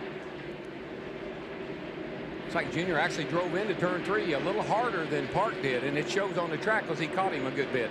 They come off the corner about the same miles per hour, though, about 170, 172 on exit of turn 4. Down the front stretch right here. These two guys right here, Todd Bodine and Jeff Gordon, they have been working on each other ever since the race started. They've been fighting for that 4th and 5th spot the whole race. Except now it's 4 guys, Darrell. It's Todd, Jeff, it's Dale Jarrett, and it's Ricky Rudd all battling. That's four pretty good. You know, they all look like their cars are handling well, and all the drivers look pretty comfortable. You know, Jarrett's not gaining on them right now. Looks like he's losing a little bit of distance to Gordon. Well, they may have made a change on that pit stop, you know, that he doesn't like, and ride it out until the next time we get back in the pit. There's the interval from Todd Bodine to the race leader. About 2.8 seconds, fairly stable. Boy, Jeff Gordon really gets the corner, beats him back to the throttle, pulls right up on him. That old Yates motor in that 66 car, though, Robert Yates doing the motor for the car, it takes over on the front stretch. And there he goes. He moves up and let Gordon go by. For more on Gordon, Dick Berggren. Well, we're going to tell you about Dale Jarrett instead. He is understeering. That car is pushing, and that is the symptom that we have heard drivers complain about most since arriving here in Texas. Some push coming in, some push in the middle, some push coming off. But that has been the common complaint rather than anything else, and that is what is affecting that number 88 car right now. Another pair of teammates close on the racetrack. Ricky Rudd, I talked to his crew chief, Michael McSwain, last night. He was out there trying to put a grill together where he could cook his supper.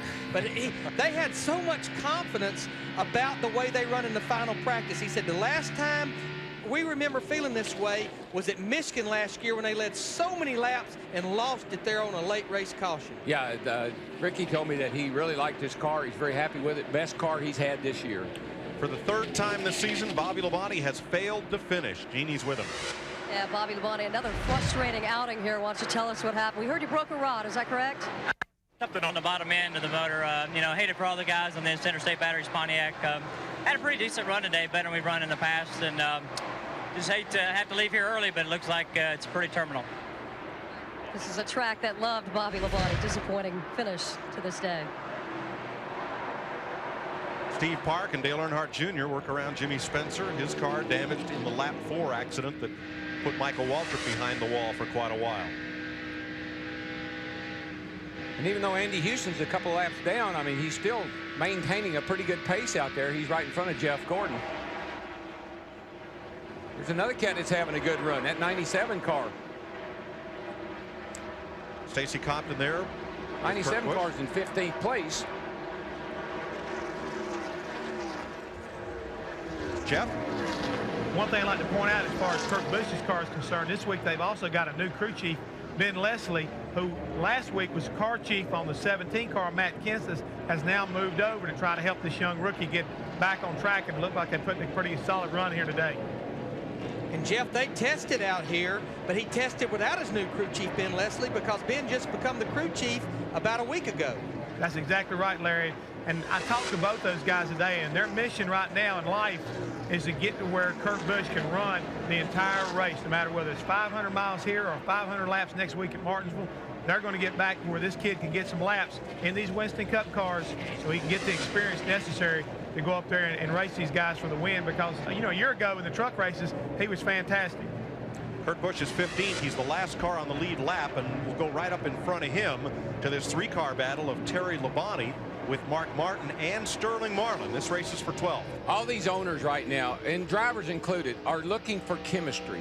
They're looking for a crew chief that can relate and talk to the driver, that they can communicate and get some results. It's a frustrating thing to have be the owner and have the driver come say, I don't like my crew chief, or the crew chief says, I can't work with this driver. And you've got to make changes if you're going to have any success. We talked about Mark Martin a while ago in the 6 car about leading laps. With leading a while ago, he has now led at least 1 lap in all 7 races. He's accumulated 40 bonus points just from leading, because all you got to do is lead 1 lap to get 5 points. 40 points 7 races into the season could make a big difference at the end of the year.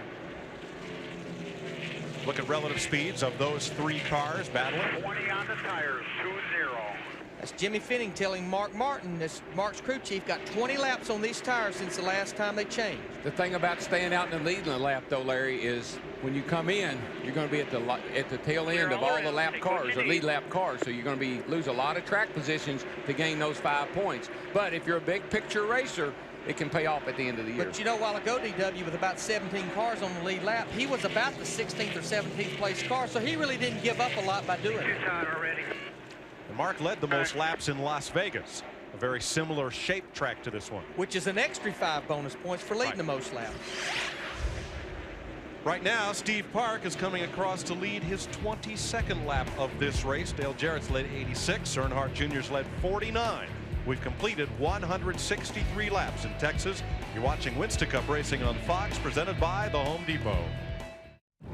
Welcome back to the Texas Motor Speedway, and this quick reminder on Fox Sports Net tonight at 9 every Sunday night, NASCAR Victory Lane, a wrap-up on all the weekend activity. And with us today, the Budweiser.com airship, reminding all race fans that Budweiser is NASCAR's official beer. And Dale Earnhardt Jr.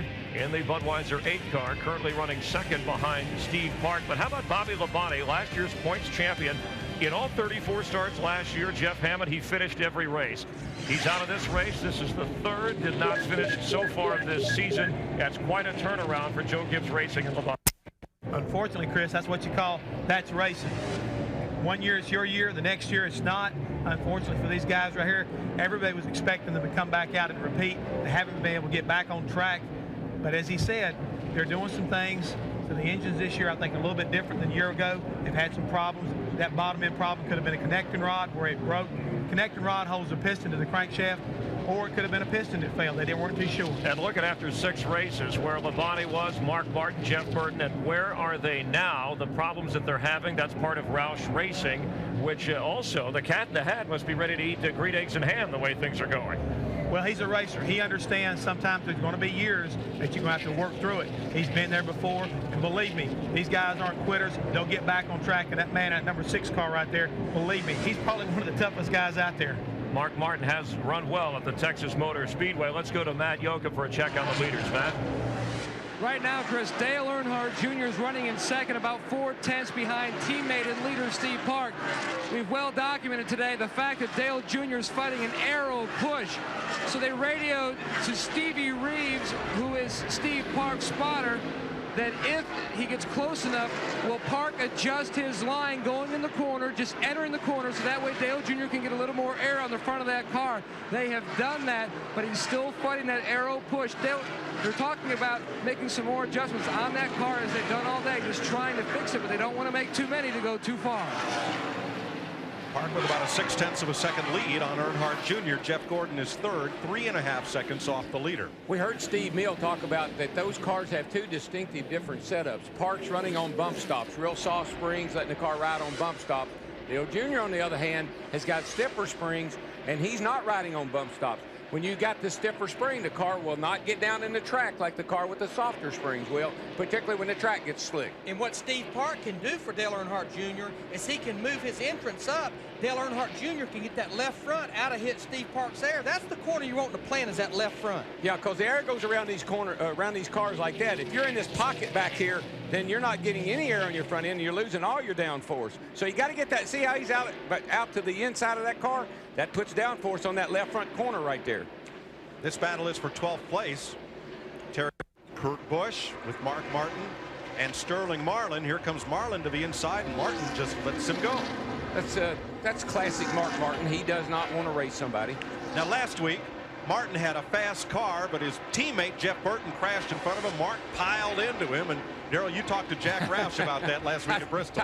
I asked him, I said, that's about a car owner's worst nightmare, isn't it? And he said, no, not honestly, it wasn't. So what do you mean by that? He said, it's the first thing that's happened this year they haven't blamed me for.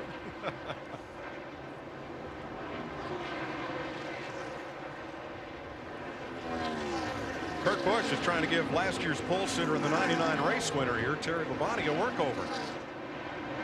Busch has got a good-looking car. I mean, he has passed a lot of cars, and he's right up in there in the thick of things. Not out of this race by any means. They were scheduled to make a sponsor announcement, we understood this morning, for Kurt Busch for the rest of the season. They did unveil a car down there, and I think Sharpie, who's actually going to sponsor a race later on in this season, what a fitting sponsor. As many Sharpies as these drivers use to sign autographs, they'll be on that car starting at Martinsville. Well, now he's had a little run there underneath Labonte. Look at the 43. I think he's dropped the cylinder or something. Well, here's a pass for Kurt Busch going by Terry Labonte. They've been fighting each other pretty hard here. He finally made the pass. I was going to say something about the 43. Looks like he might have lost a cylinder or something. He's really slowing down.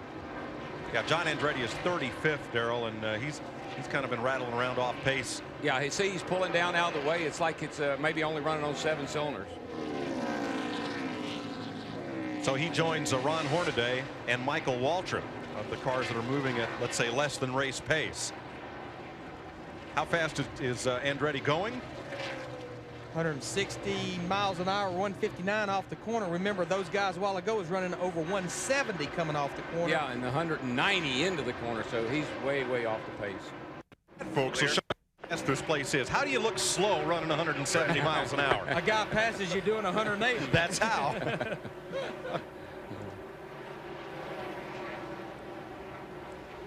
Steve Park has opened it up to 0.7 of a second now over Earnhardt Jr.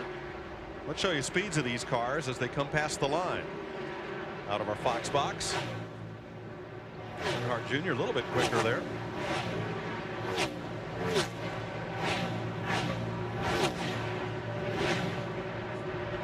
And Johnny Benson the fastest thus far on this lap.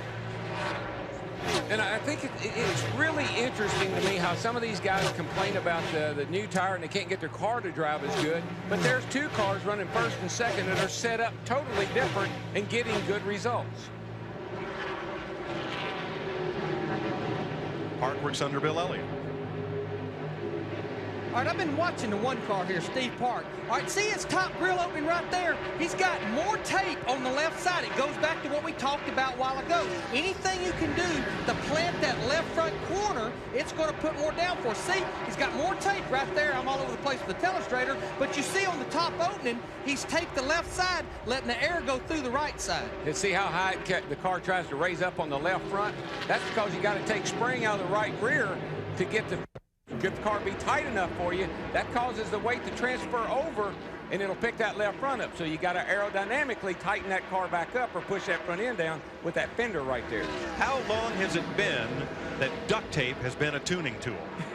I've been in it 20 years, and it was in there when I come on board. Yeah, but for tuning, for aerodynamically tuning. Speaking of tuning, how about this battle for ninth? Kevin Harvick, he's worked his way in the top 10, just takes that ninth position away from Elliott Sadler. Elliott Sadler, who won at Bristol last week. Kevin Harvick, who won about a month ago in his second or third race in the 29 car.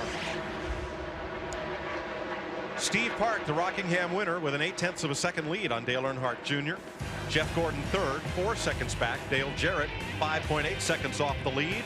Then Ricky Rudd and Todd Bodine here in Texas. Bottom of your screen down in turn 1. Right at the exit of pit road. That 96 car just come out of the pit, so I think that, yeah, here you go. Had to be him. Oops. Yep. Gone with the catch can. That's when you don't know if they're saying go, go, go or whoa, whoa, whoa. In any case, the caution is out once again here in Texas in a race that on long runs Dale Jarrett has done well, and on fairly short and medium runs Dale Earnhardt Jr. and Steve Park have been at the front. Park's car looks to me like it's got the best of both worlds. It's not that bad on the restarts, and it gets better the longer it runs. So I think he's got the best of both worlds. Now, Junior's car has been real good taking off on the restarts, but the longer we run, that car just seems to go away, Larry. And what we got to remember, you talked about it, is these two cars are set up differently. Even though they're running 1-2 up there at the front and back, they are set up. It looks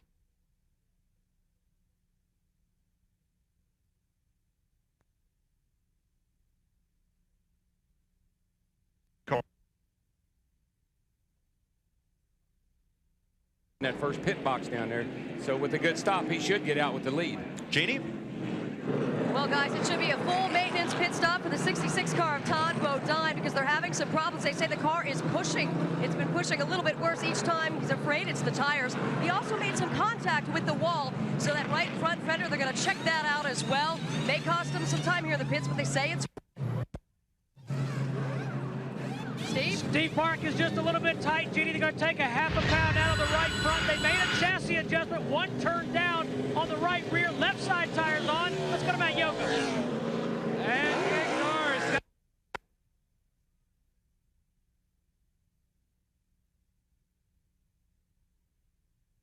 ignores. Arrow push off a two, but very good.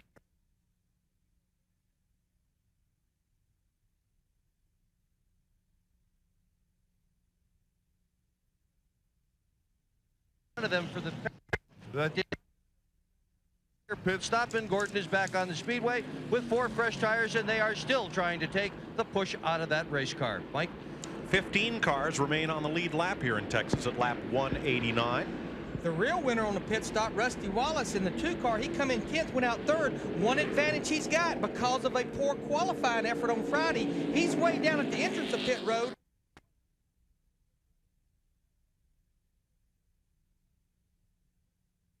That entrance there on his box. Plus a good pit stop. Yeah, a good pit stop, but that really helps you too, get in and get out. So here come the cars a lap down or more into the pits. Here's the exit. You see Wallace steaming along here. There's Rusty way back here. There's the line right there. That's what they got to go. Dale Jarrett right there. But you see Dale Earnhardt Jr. by virtue of sitting on the pole, getting that #1 pit selection. All he has to do is move about 5 feet. And that was a 4-tire change for Wallace. He ain't going to take those 2 tires anymore, I don't believe. So after pit stops, Dale Earnhardt Jr. back to the front here in Texas. You're watching NASCAR on Fox. Dale Earnhardt Jr. about to restart the Harrah's 500. Green flag. We're back racing at Texas. 3 wide into turn 1 back behind the leaders, and it was Kurt Busch kicked up high there on the restart. Junior wastes no time in jumping out from this field. Well, he knows his car's not been good on the long runs. On a short run, when he's good, he needs to put as much distance on these guys as he can. Plus, if he's tight, he's got a little arrow push, he don't want to get behind anybody. So I think this is a good move for him. Let's show you what happened to Kurt Busch.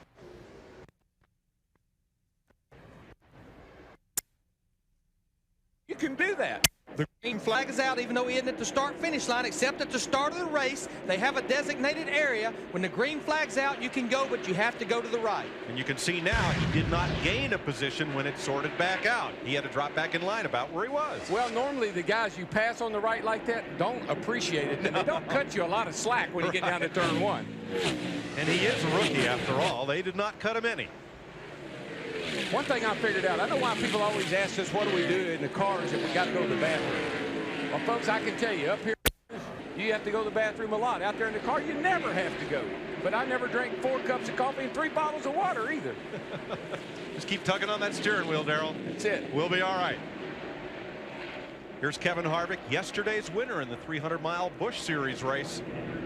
7th place. Every time a caution flag comes out and these guys that are back in the pack can get into the pits and make adjustments on their cars, somebody's going to spring out of there with a change that's going to put them to the front.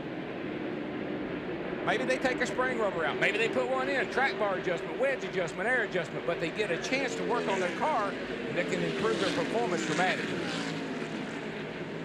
Rusty Wallace there in front of Steve Park up to 4th spot, and look at his pit stops each time. Every time he's come out of the pits in a better position than he went in.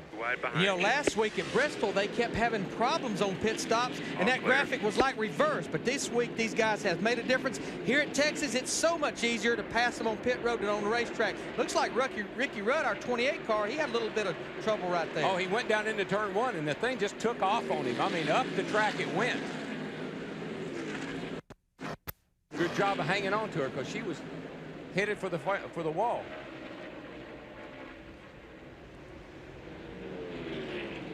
Ricky now in the 7th position in the 28th car. Settles in there behind Harvick. Car looks okay now. Back up to speed. Yeah, I think he either drove in too hard or he may have been maybe got a little help. I don't know, but he was up the track. Let's see what happened to him because I looked over there and he was long gone. Here we go, side by side, going down into turn 1, 192 mile an hour. Sorry about that. Bad timing. Guys, you don't want to be doing that going into turn 1 at 192 miles an hour. And not only that, you damage that very critical left front fender. And now look what's happened to Rudd as he loses his momentum. Harvick also gets past him there. He saw an opportunity and he took advantage of it. Johnny Benson and Todd Bodine battling. Battle for the 8th position. Yeah, and we haven't said a lot about Benson, but, you know, he had the best car here in happy hour.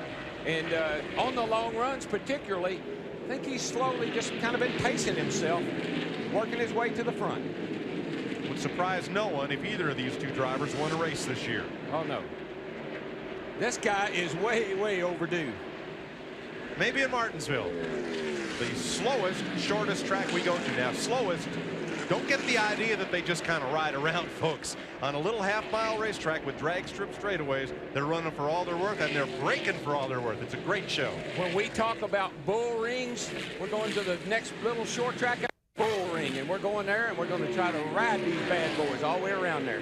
If they won't get out of your way, you knock them out of the way. That's right. You need a great big plow on the front and a big old bar in the back for a bumper.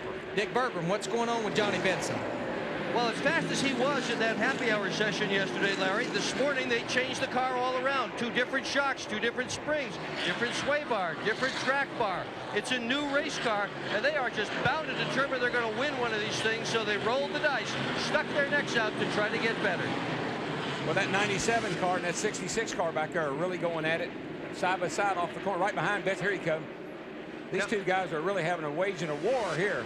There's Sterling right in there with them. Now, I'm baffled. You have the fastest car in the last practice, and you change everything?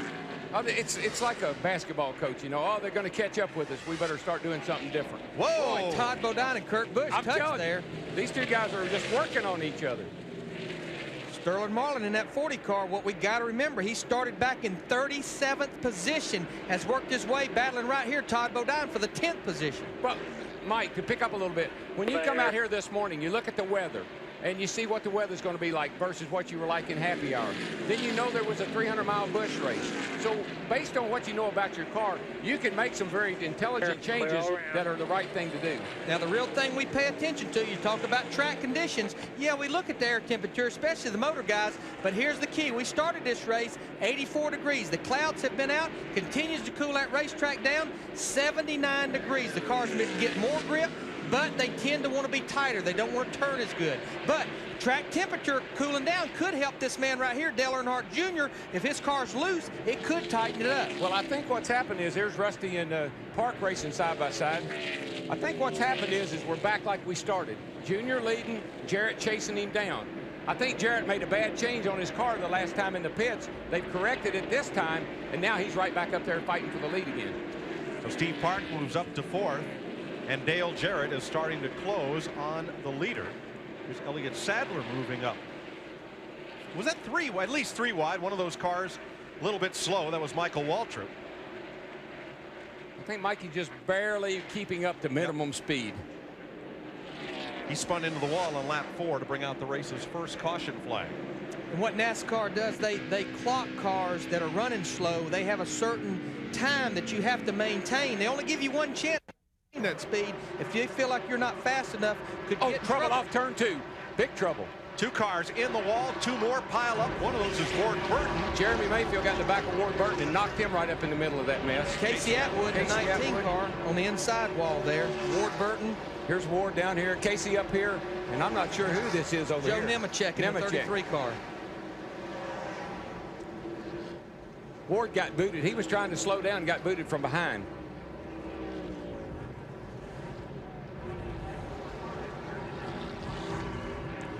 Casey Atwood in the 19. See if we can get an overhead here and see what happened, Larry. Love these overheads. Usually you can get a real good idea about what happened. This is off turn 2. Oh, Casey kind of moved over in front of Joe, and they got together. Sliding down the racetrack. Here comes Ward Burton. He gets hit by Jeremy Mayfield in the 12 car. Jeremy just misses Casey Atwood, but Ward Burton gets spun around, hits the outside wall. Stay with this just a little bit longer, and you'll see another car comes flying through here, just about gets into Joe. Mark Martin and Kevin LePage just snuck through there. Oh, you see, Casey got loose. Casey got loose back in the middle of the corner, and when he corrected it, Joe was on the outside of him, and he swung into Joe Nemechek's car. A lot of new camera angles that brought to NASCAR, giving you some of these replay views. See, watch Casey's car. He's coming off that corner. It gets loose. See the back end come out? Now watch him. He corrects it, and when he does it, takes him up the track, and Joe Nemechek's there, and they collide. Ward Burton, he sees what's happening, but Jeremy Mayfield don't, and goes right in the back of Ward Burton in the 22 car. There's Mark slipping through, and there's LePage in the 4 car.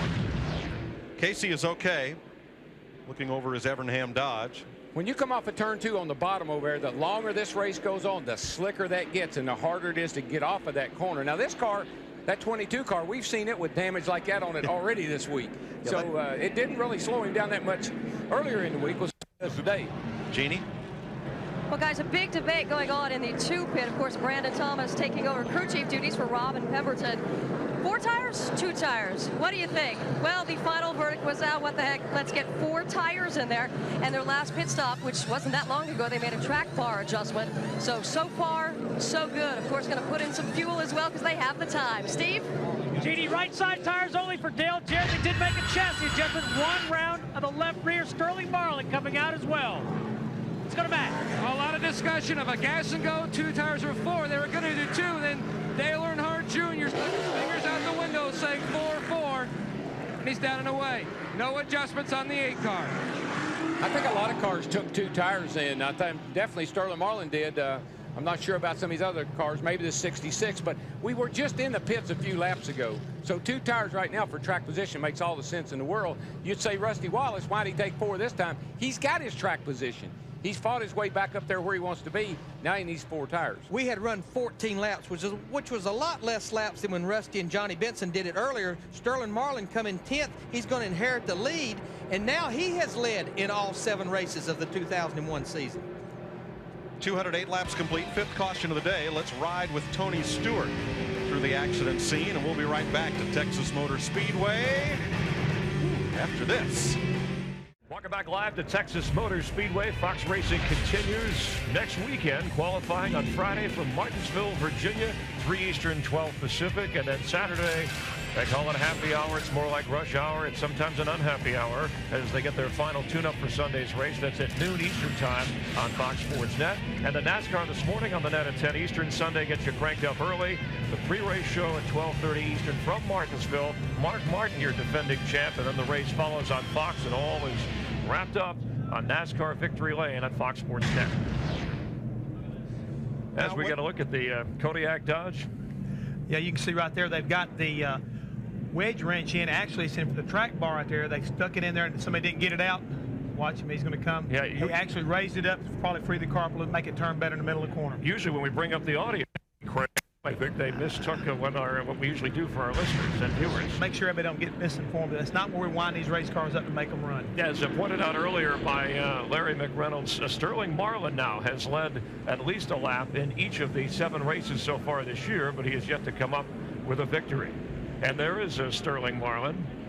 It is Coors Light Dodge. We'll be back from the Texas Motor Speedway. Marlin, your leader at the moment, followed by Dale Jarrett and Jeff Gordon. A lot more racing to come. Don't go away.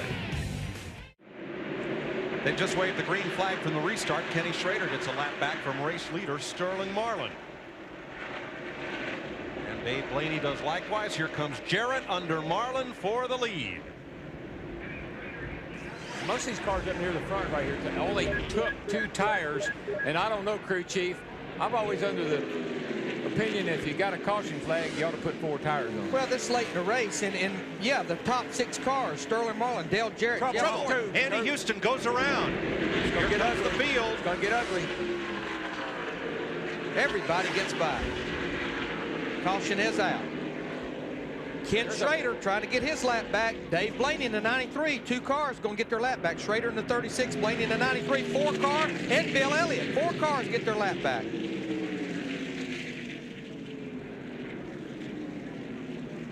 Andy Houston crashing off turn 2 to bring out the race's 6th caution flag. And the reason that guys let people get their lap back is so they don't have to race them on the inside when they start to race back. From turn 2. They get 3 wide. He bobbled, see? Same thing that happened to Casey Atwood a while ago. It got loose over there in turn 2. There's a little patch over there, a little slick place right over there I can recall. And boy, if you hit it just right, that back end will hop out Monday. And at the same time, you've got a car there on your rear bumper that's taking air off your rear spoiler. That don't help matters any. No, and everybody did a really great job, and he kept that car up against that wall. Otherwise, this could have been ugly. Now, after Houston got loose, he might have, after that, had a little contact from Steve Park that might have been up the nose on Park's car. Yeah, that was kind of like a reaction to the reaction. Right. Johnny Benson drives through it. The Valvoline onboard camera showing you these pictures. 96 was a little cranky anyway, remember? Now it's a little pushed in on the left rear corner. So quickly, the caution is back out again here in Texas. We'll be right back. You're watching NASCAR on Fox. Let's get restarted here to begin lap 218 of 334. Dale Jarrett brings them down for the restart with Jeff Gordon, Sterling Marlin, Steve Park, Jeff Burton in that 99 car, he wants his lap back. We keep seeing cars get lap back. Jeff Gordon, Dale Jarrett, they're going to go by him here in turn 1.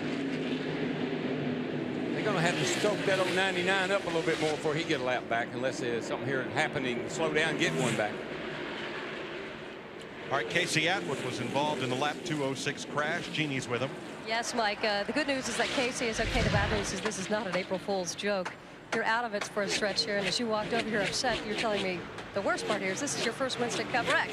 Yeah, I've been in quite a few races now, and this is my first wreck, so kind of heartbroken about that. But we've been tight all day, and getting loose is the last thing I thought was going to happen. And got inside the 92 and got a little loose, and I thought I had it saved, and looked, hit it from behind again and got turned around. But just a bad day for us. I thought we got behind early. I thought we was going to come back and get a top 20, and it's not going to be today.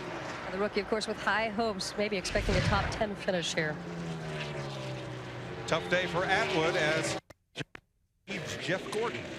Well, the car's being loose. You go down in the corner, you're trying to turn the car, you want to turn left. Obviously, you got a left-hand turn. But when the car's loose, it'll come around here, it'll come around, and all of a sudden the back end will snap around on you. And watch your hands, watch your hands. Left, left, whoa, I'm out of here. And that's when you're way, way, way too loose. See what? Look at Rusty. Now that is the perfect hand location. Down in the corner, pulling on the thing just a little bit to the left. Lovely scenery going by over on your left side, down into that turn, not fighting that wheel.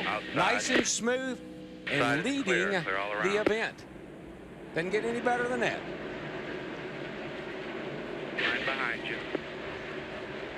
Rusty not racing Jeff Burton for position. Burton's 99 is one lap down.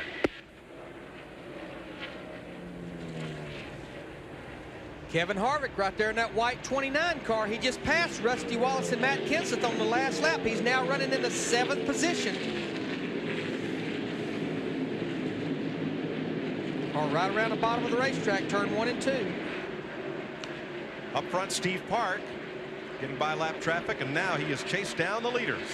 And what we got to remember, Steve Park is one of the few cars a while ago, especially compared to Dale Jarrett, they got 4 tires versus 2 as he takes the 2nd position from Jeff Gordon. I'm going to get me them 4 tires when that caution flag comes out. Now, I'll talk to you about 2 up under the green for maybe trying to get to the end or something. But, man, you got 4 tires. You got a crew in there that can put them on in 14 seconds and give me 4 tires and fill me up with fuel, because I might be out here for a while. Let's get some updates on repairs. Mike, Ricky Rudd made contact with the 17 car of Matt Kenseth, and they're fabricating a piece here just in case they have to bring him in. He has damage to that right front corner, and you're looking not only at the fabric, but the nose piece that's extra. They're trying to form it to fit exactly should they need to bring him in. Let's go to Dick Berggren. Well, you might think a guy named Houston could have a great day in a place called Texas, but right now Andy Houston is having anything but a fun day. The damage to the back end of his race car is significant. They had a lot of trouble trying to clear out the fuel area so they could put fuel in it. They still haven't got fuel in it. They're having to tape the trunk down on the car because it's all broken loose. While all this is going on, Andy Houston, who early on was running in the top 10, is going more and more laps down. Mike? Steve Park catching the leader, and Dale Earnhardt Jr. catching Jeff Gordon for 3rd. Another one of the cars. Dale Earnhardt Jr. got 4 tires a while ago. We remind you, Jeff Gordon got 2 tires as they go underneath Jeremy Mayfield. It was involved in that wreck a while ago on the backstretch.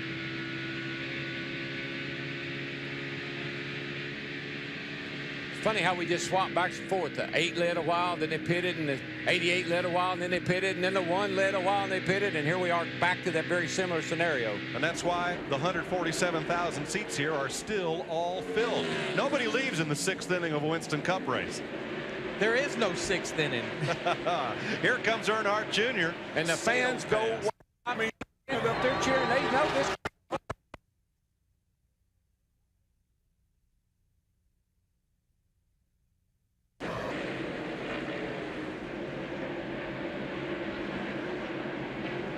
He blew by Jeff Gordon and just drove off and left him.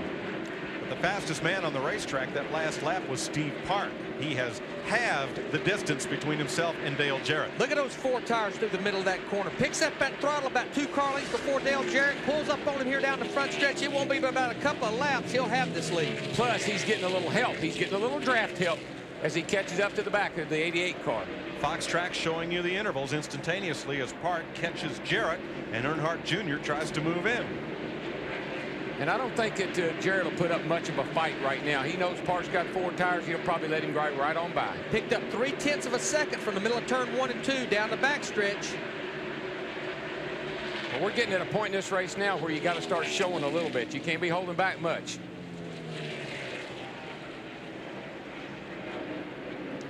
Here you see the top 3 cars right there now. The second, there's the top 3 cars. This is the intervals now. Dale Jarrett, Steve Park, Dale Earnhardt Jr.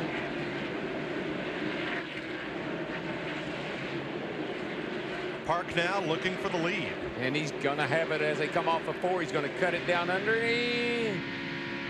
A little steam in that 88 down the straightaway.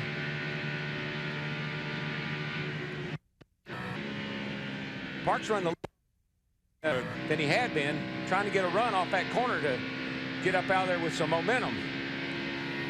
Nice smooth.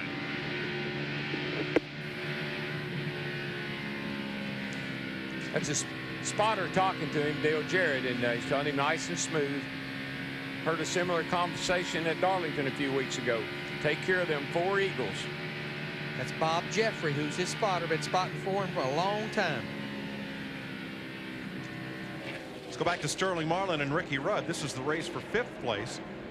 We've talked a lot about parity this year, but there's only 2 Dodges on the lead lap right now. That's Marlin and Blaney, and only 1 Pontiac, Benson. Neither of those 2 makes have yet won this year. There's a good number of the Dodges. There's 10 of those, but the Pontiacs, it's not that many of them, so their odds are not all that great. Check that. Ken Schrader got back on the lead lap, so that's 2 Pontiacs. 2 Dodges out of 19 lead lap cars. The rest are Chevys and Fords. And there's 1 of each. Jarrett and Park. Now this time in this run, Darrell, Steve Park's been not so anxious to go after Dale Jarrett for the lead. Well, you know, it's one thing to catch these cars. You hear the drivers talk about it all the time, but when you get up behind somebody, takes the air off your nose, you pick up that arrow push. This track is notorious for being tight off, push off. It keeps you from getting that run you need to pass down the straightaway. Could Steve Park right now be conserving his tires in case this is a long run? I don't think so. I think it's showtime myself. I think you got to get out there and get you a lead if you can and begin to prepare for that final pit stop. You know why I say that? Because Jeff Gordon is lurking right along with these guys, and he knows that as well as I do. Jeff Gordon there in the 4th place, 24 car. It's funny how some of these guys will just kind of ride along, but when it gets down near the money laps, they start to get real serious, and all of a sudden they separate themselves from everybody else. Dave Blaney, since he got back on the lead lap at the last caution, he has been flying. He's back in the top 10. It's a fast car, we know that. Saw that at Atlanta. This track is so similar to Atlanta. I expected him to be up there better than he really is. From last place to the top 10. After being a lap down and getting that lap back on a caution.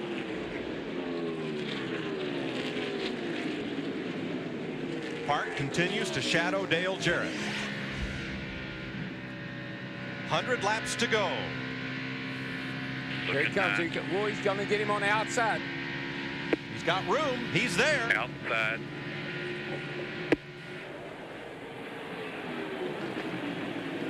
And Steve Park's the new leader. All clear. And that may be the first pass we've seen for the leader for any really significant positions on the outside. So that outside groove is working.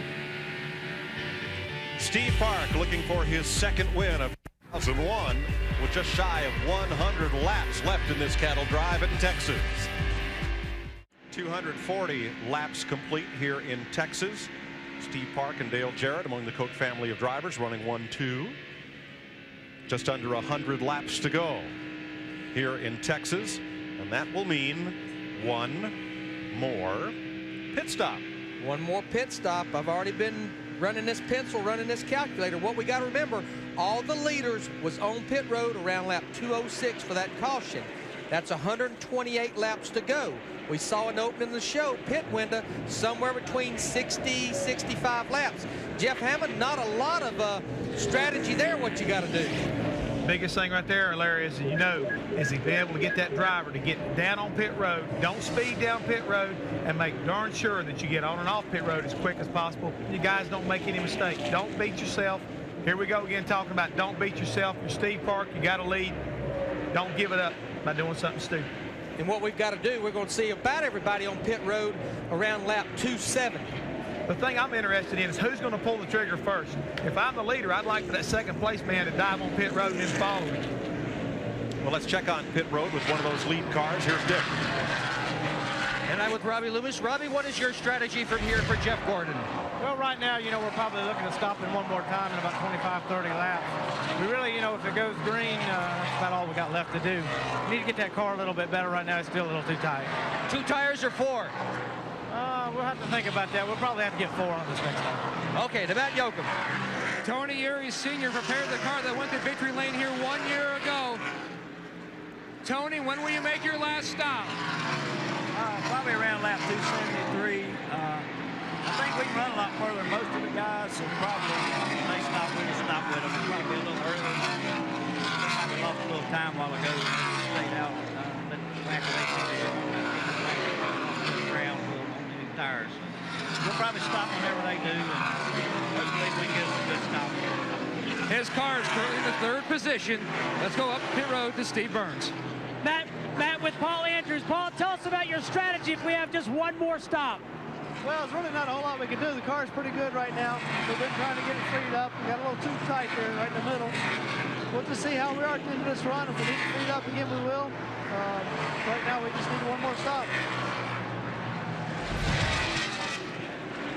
Mike, Larry, that 8 car, remember early in the race, he stayed out longer than anybody else. And so he's going to be able to go a few extra laps, looks to me like, on fuel and tires. Now here's the DuPont team, Jeff Gordon's team, having that team meeting. Jeff Hammond talked about it, talking about that final critical pit stop should it stay green. Now somebody told a joke as they broke up there, but they know what they got to do on that last pit stop. And at 180 miles an hour, that can mean the difference. Dave Blaney continues to knife through this field. Here he works underneath Rusty Wallace, and this will move Blaney, the former World of Outlaws champion, up into 8th place. Big difference in the attitude of those 2 cars as they exited the corner. The 2 car kind of reared up on the left front, and that 93 car, Blaney, that thing is sucked down to the earth. I like the way it looks. Let's look at the provisional starters and where they are right now.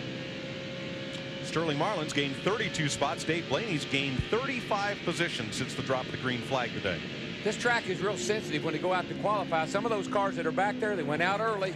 They got the track wasn't good, and they got bad qualifying runs, and then a couple of them got into some of that fluid that was put down and messed up their qualifying runs. So we was expecting to see these guys move through the field, and they are. Riding there with Bill Elliott, who's gained 19 positions since the green flag. And Bill got a lap back at last caution flag there, and that really helped him. Johnny Benson just ahead as they move past John Andretti.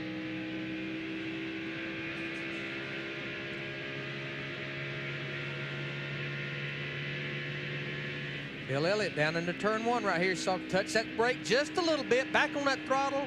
Coming off the corner here. Wide open, wide open, wide open throttle. Right there on the exit of the corner. Comes off the corner about 170 miles an hour down the backstretch. Straightaway is short, isn't it? At 190 miles an hour, it's short. And you mentioned it earlier. It's what makes a gear selection so tough here. You need a lot lower gear for the backstretch because it's so short, but it would put you turning way too many RPMs on the front stretch here. Yeah, what you got to watch for late in the race is engine failures because they have been working hard today. All right, it's 0.7 of a second from Steve Park to Dale Jarrett. Let's see what happens to that lead margin when we come back to Texas Motor Speedway. 250 laps complete on Fox. 254 laps complete here at Texas Motor Speedway. There's Steve Park Chevrolet looking for its 2nd win of the year. Dale Jarrett's Ford in 2nd, 1 second back, and Dale Earnhardt Jr. in 3rd. As you look at them roar around Texas Motor Speedway, the condos on the left, the Speedway Club at the top of your screen as you watch this great view from the Budweiser.com airship. Look at that. that infield. I mean, there's not a space. There's not any earth. It's all cars, campers. Bruton knows how to pack a house. Man, he does. And look at those grandstands. Holy cow. And somewhere there is our car we've got to get out later on this afternoon or later on this week. Good luck. Yeah, that's when the real race begins, folks, after we get off the air. That's incredible. Okay. Now, Terry, it's a lot of Fox folks here. Terry Bradshaw's next door enjoying Bruton's hospitality in the suite. Yeah, that noise you hear every once in a while, that's Bradshaw over here beating on the windows. He wants in here. It's all we can do to keep him out. And Jeannie has run into one of Fox's primetime stars, Christopher Titus, down along the pit road. High performance car did not qualify for today's race, or any other for that matter, but Christopher Titus hanging around here. Big racing fan. Big racing fan. That's part of being on the track. We can't hear each other. Yeah, huge racing fan. Huge racing fan. Just we were standing by the Ford turn when Hornaday just spun, and I got to say, it doesn't look like it's really easy to get a car back in shape at 108. It's amazing. NASCAR racing, just in general, I've been watching my whole life, and you know, my dad and I'd fight all week, but on Sunday we both sat on the couch, and all the fighting stopped until after the race, and then we'd fight about whose fault the wreck we saw was. So I love it here. It's amazing. Of course, you're the honorary Grand Marshal, and that means you have to count every single lap, so I'll let you go. All right, thank you. Trouble for Ricky Rudd. Like I said, with 50 laps or so to go, start watching for engine failures. This joint is hard on the valve train. It's hard on everything. Rudd off the pace and going to limp it around the pit road here, it appears. Yeah, he had a good bit of smoke coming out the exhaust, so I'm thinking he may be bringing her to the garage. He's been on a lead lap all day and spent a lot of time today in the top 5. No, Ricky's going to stay on the racetrack. And he is receiving the black flag from NASCAR for all that smoke. Well, they want to make sure he's not oil down. You know, they suspect that they're going to send him to the pits where the inspector in the pits can at least check it out. Where there's smoke, there's usually trouble. Steve? Mike, I was just listening to Michael McSwain, the crew chief, on the radio for Ricky Rudd. They're going to bring him in, raise the hood, and take a look at it. They don't know exactly what's wrong, but they are going to bring him in and raise the hood. Well, that's the first step in the process. To satisfy NASCAR, you got to bring the car in. Look, be sure it's not losing any fluid. If it isn't, then it'll still run. Then they'll let him go back out. Rudd 7th in points.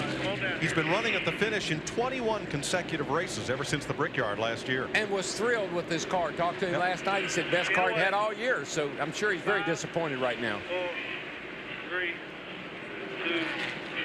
Steve? And Mike, the car is smoking heavily as he comes to a stop. They're taking the hood pins out right now. Ricky's sitting in the hood, or inside the car rather.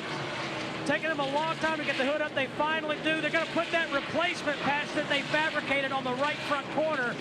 Michael McSwain and the crew looking, or trying to listen to their radio conversation. Steve, what we see that you can't is that right side exhaust bank is puffing smoke just about every rev. And you saw the NASCAR official kneel down there to see if there was any oil coming out. That's the biggest thing. They want to make sure it's not leaking any oil.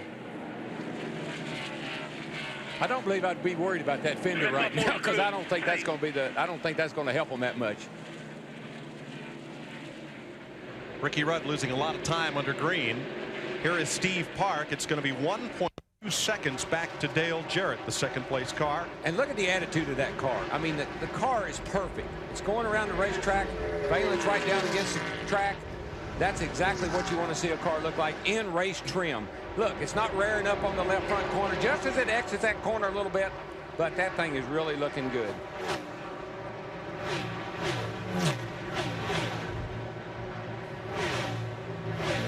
.3 seconds back to Jarrett, 4.4 seconds back to and Junior and Gordon are running right together. It's 11 seconds back to the 40 car.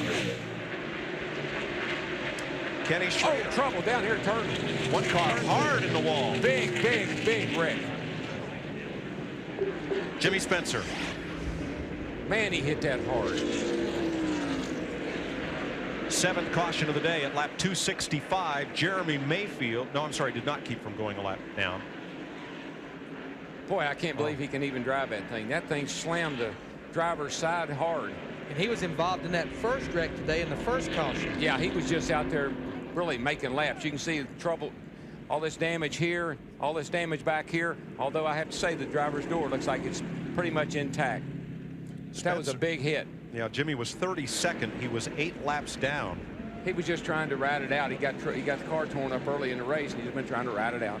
One good thing, Darrell, we've seen about these rear ends in the walls. Look at all the crumple zone that car absorbs all that energy when it hits the wall and shrinks up just like that.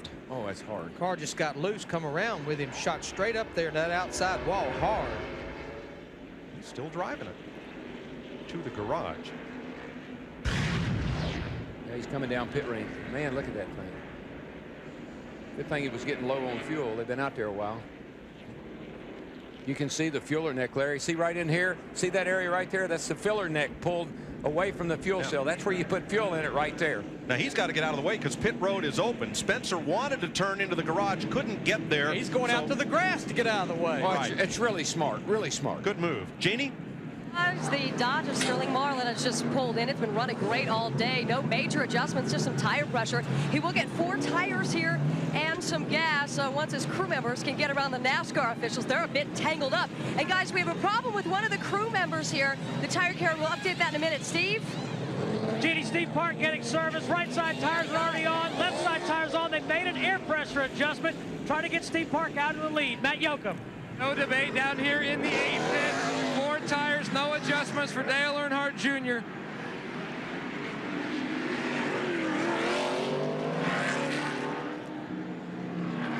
And there is Jimmy Spencer, who is okay after the hard hit in turn 2 and going to the grass to get out of the way of cars pitted because his car would not make the left turn into the garage area. Uh-oh. It's getting worse, DW. It's not going to make it that many more laps. Ricky Rudd's car going up in smoke. I think you need to talk about it. Let's talk about it. Back to pit road, Dick Berggren.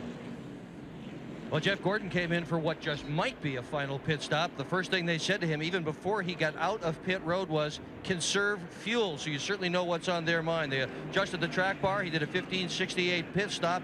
And he has said all day long, it seems as the day has worn on, the car is getting better and better and better.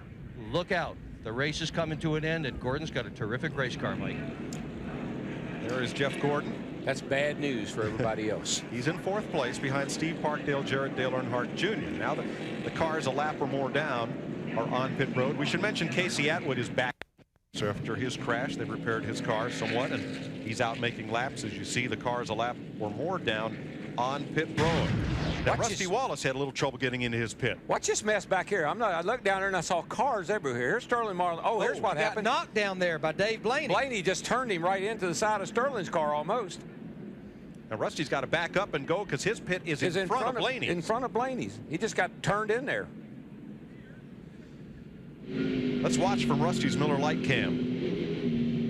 This is like fighting for some parking place at the mall. Oh, man. There's what happened to the tire carrier. Oh, boy. They all get up and look like, where did he come from? Look, there's his hat up here on the windshield. For Pete's sake, I looked down, I couldn't figure out what was going on. I saw cars everywhere.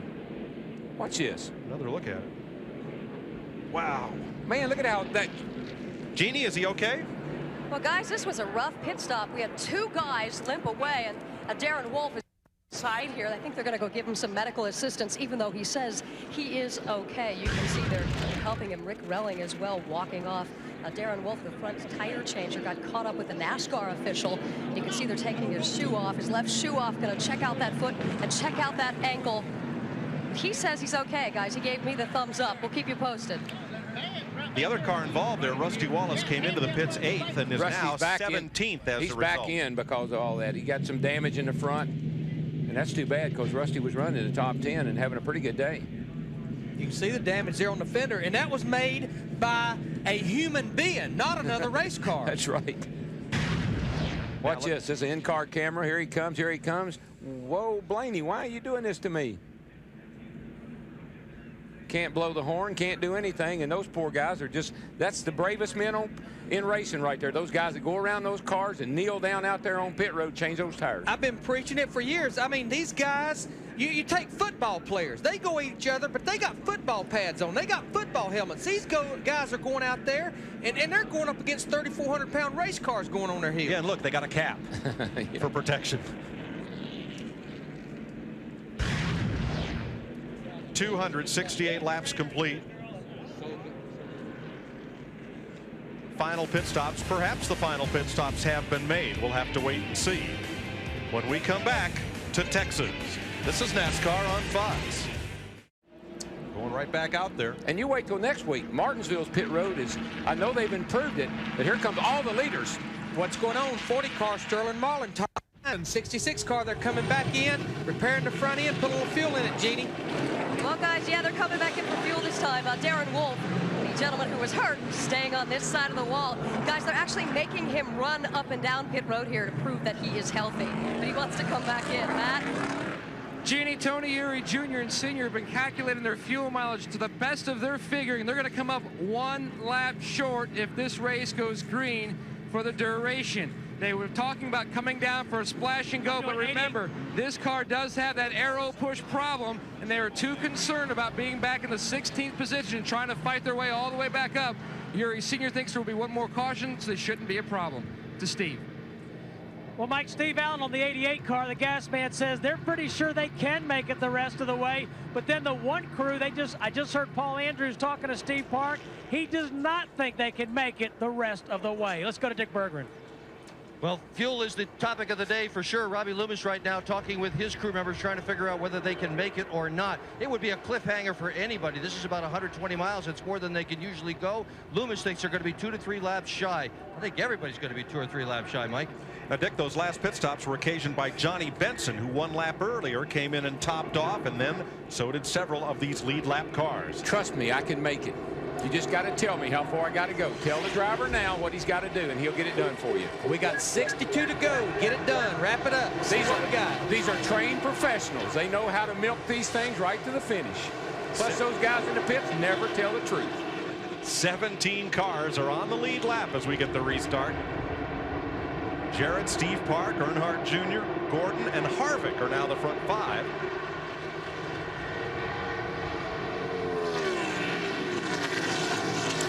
Not only that, but more likely we won't, it never plays out anyway. Something will happen, and we'll have to all come back in, get tires and fuel, and change everything.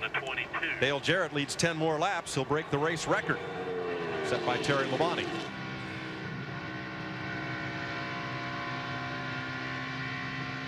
Ward Burton is a lap down, right behind the race leader there.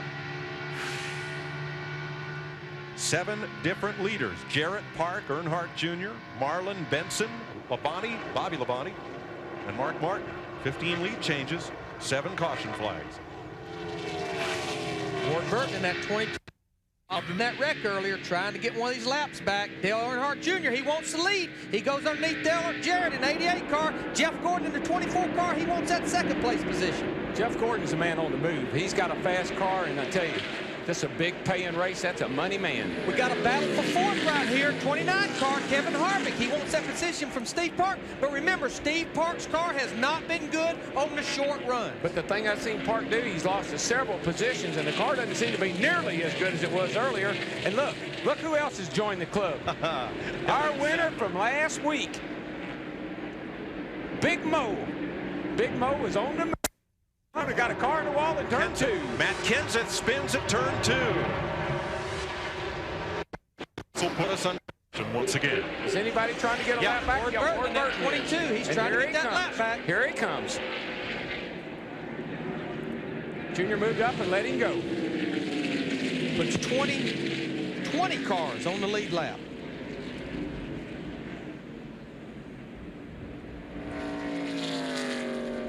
Let's see what happened to Matt Kenseth.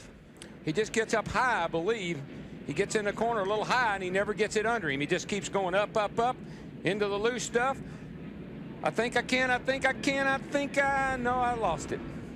Now, Larry, if you didn't come in for that splash 5 laps ago, do you come now? If you're close enough, these cautions will help. Remember, 2 cautions equal 1 green lap. So if you're close to within 1 or 2 laps, you stay out because you can make it.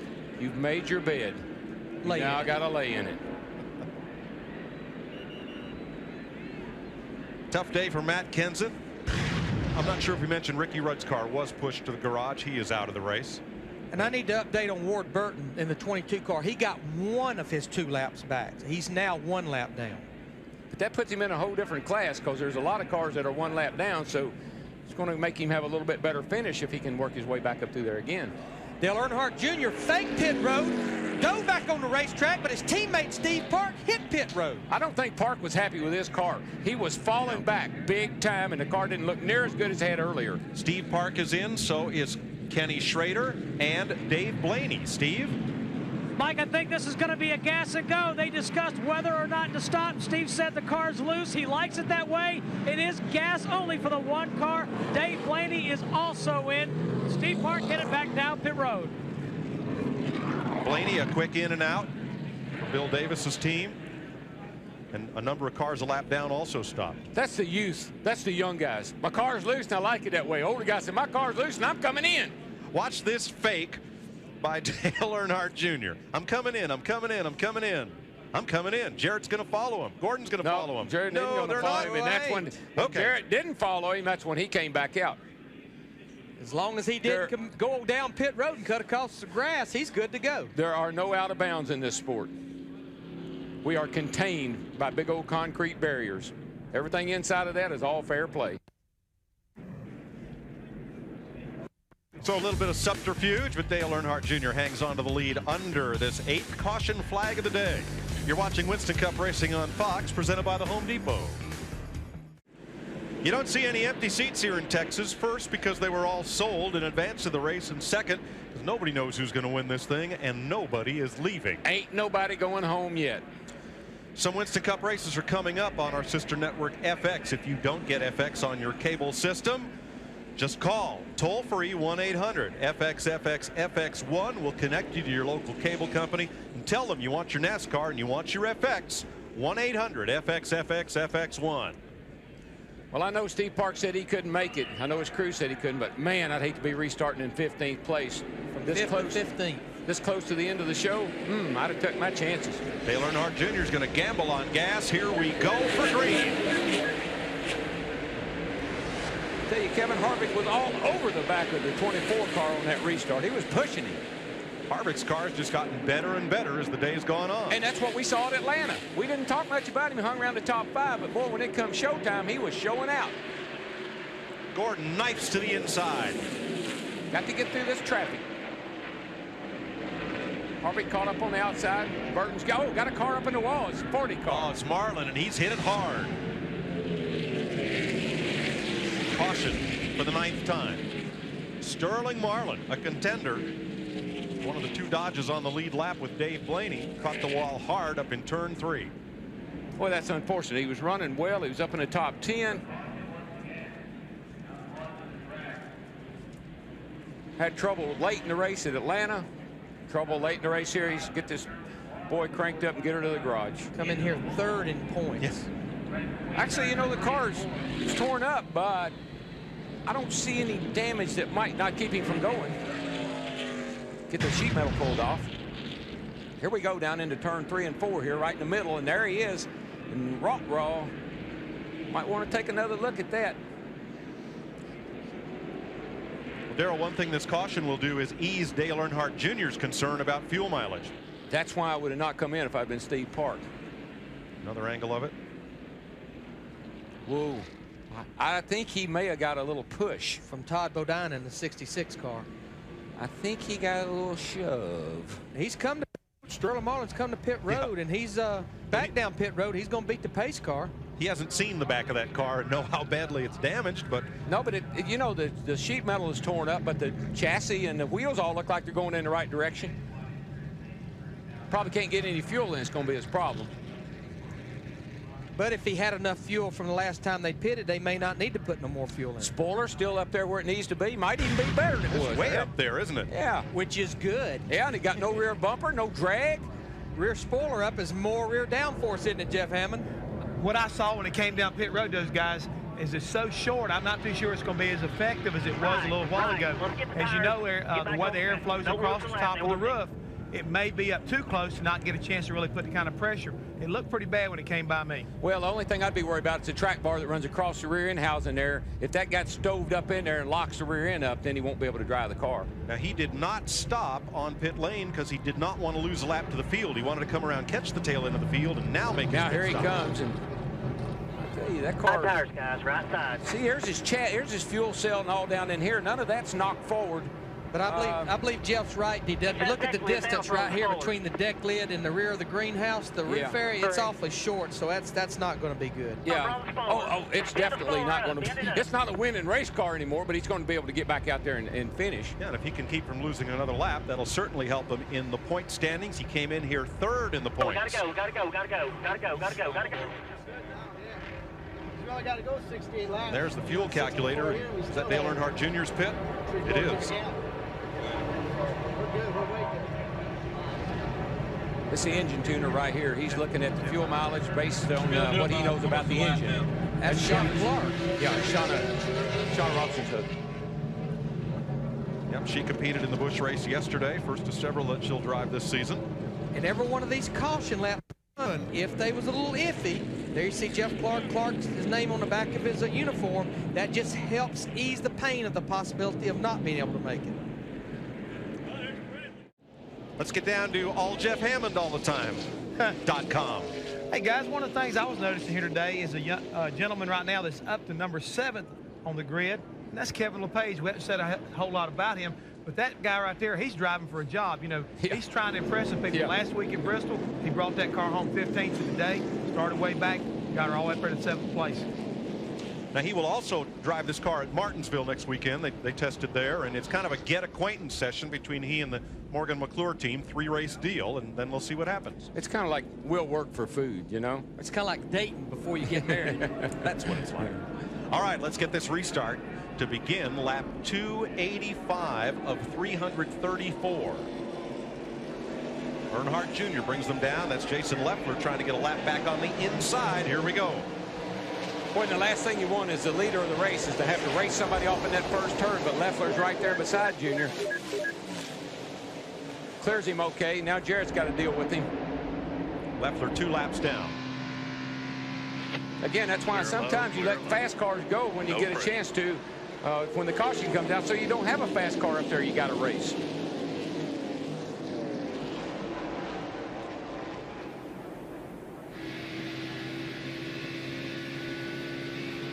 Clear by 3 on the 24.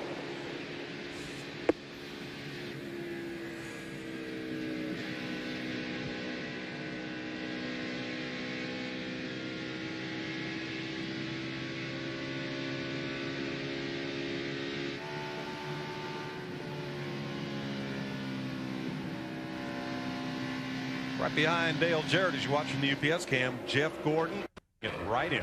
Boy, they're getting 3 wide back here now. I mean, the outside line group is really working, and these guys are making some incredible passes. And here's Steve Park and Dave Blaney. Late pit stops under caution, trying to make up some ground. He's got to go. He's got no choice, man. He's got to get back up front. He's got to get up there in a hurry. Can't let these leaders get away from him or he has no chance. Park is 13th. Restarted this last caution after this last caution in 15th. They're all around. Folks, being 13th right at this stage is being in row parking lot after this race is over. Going to be stuck there a while. But you look at the distance he's got to make up. There he is at the start-finish line now. Dale Earnhardt Jr. is already in the middle of turn 1 and 2. That's a lot of ground to make up in about 47 or 48 laps. Only way that frown on his face is going to go away is if all these other guys run out of gas and he doesn't. And that's the only thing he can hope for. But his team told him he could not make it on fuel. He needed to stop, so he did get a splash under that caution, and now it's put him in the hole. You pull a lot of gear, you run the thing, you know, with working the engine real hard, you're going to burn a lot of fuel. You make a lot of power, you burn a lot of fuel. For second place, Jeff Gordon has caught Dale Jarrett.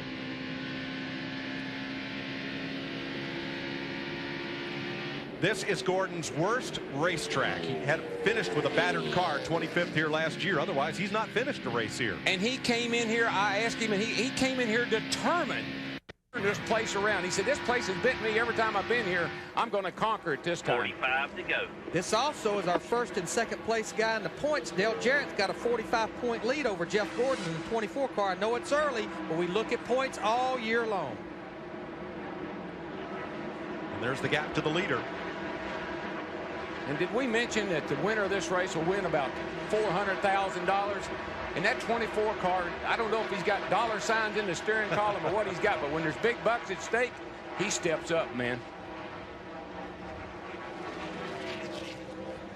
What Dale Earnhardt Jr. needs, he needs these two guys to keep racing each other hard back there, and he can try to keep stretching that lead out. He's pulled out to a 1.3 second lead right there. There you see the difference on your screen.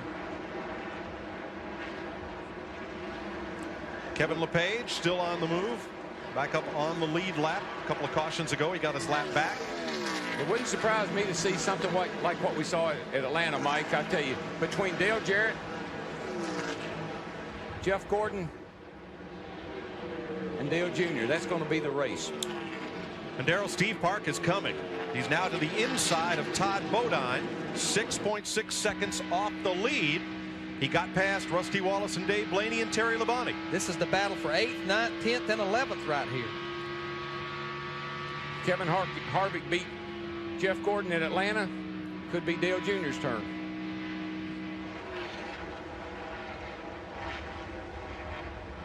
And now Park trying to work Johnny Benson, 7.2 seconds back. Long way to go. Yep. Short time to get there. Got to turn the wick up. Well, he's 10th. He's got 7 seconds, but he's also got 8 cars. It's not going to let him go by easy when he gets to him.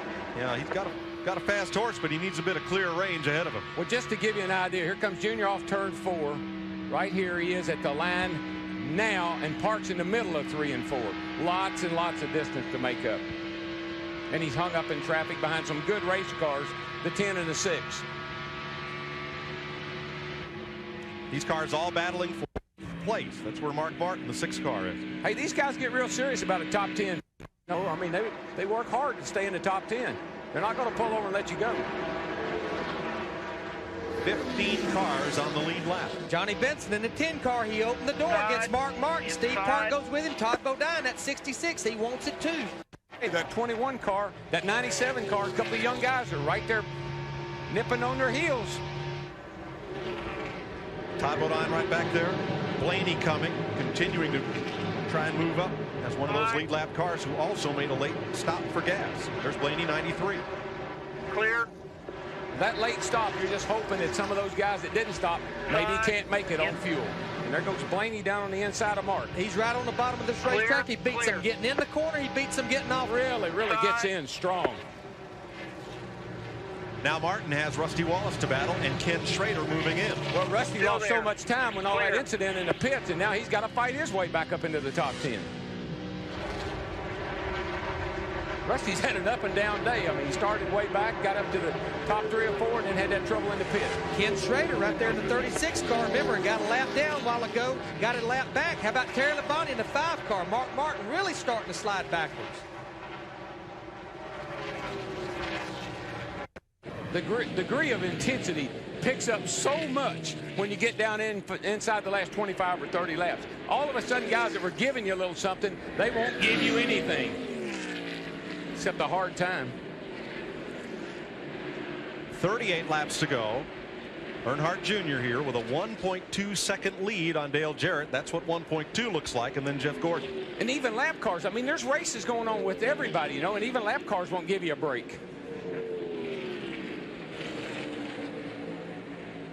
Working past Ward Burton, who had just made a pit stop. As you look from Bill Elliott, and Elliott is 16th, the first of the cars 1 lap down. Benson and Park resume their battle. This time it's for 8th place. Park's got the nose under, but man, he's got to squeeze it in there. Whoa. He knows he can't wait. He catches them. He's got to pass them. Can't be held up by somebody. And now this battle is 9, almost 10 seconds behind the leader. Trouble for Todd Bodine after a lead lap run all day. He's coasted onto pit road. Here's the turn for the garage. Going to the garage. Tough day.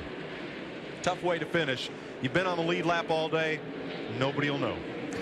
Exactly. It won't show up in the results, is what I mean.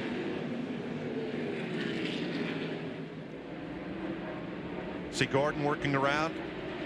Here's Earnhardt Jr. He's opened up to 1.57 seconds. We talked about young guns at the top of the show, and here's Earnhardt, the leader, and Elliott Sadler in fourth. Last week he just got his top 5 finish. Sadler did a victory. The top 5. Not only that, but Kevin Harvick, Kurt Busch, all these are kids. I mean, they're young guys that are really making their mark and making their presence felt in this.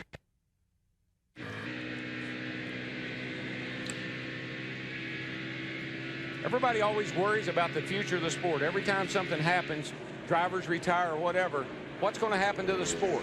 Well, folks, you're watching what's going to happen to it. Look at this. We got 10 drivers that are under the age of 29 years old.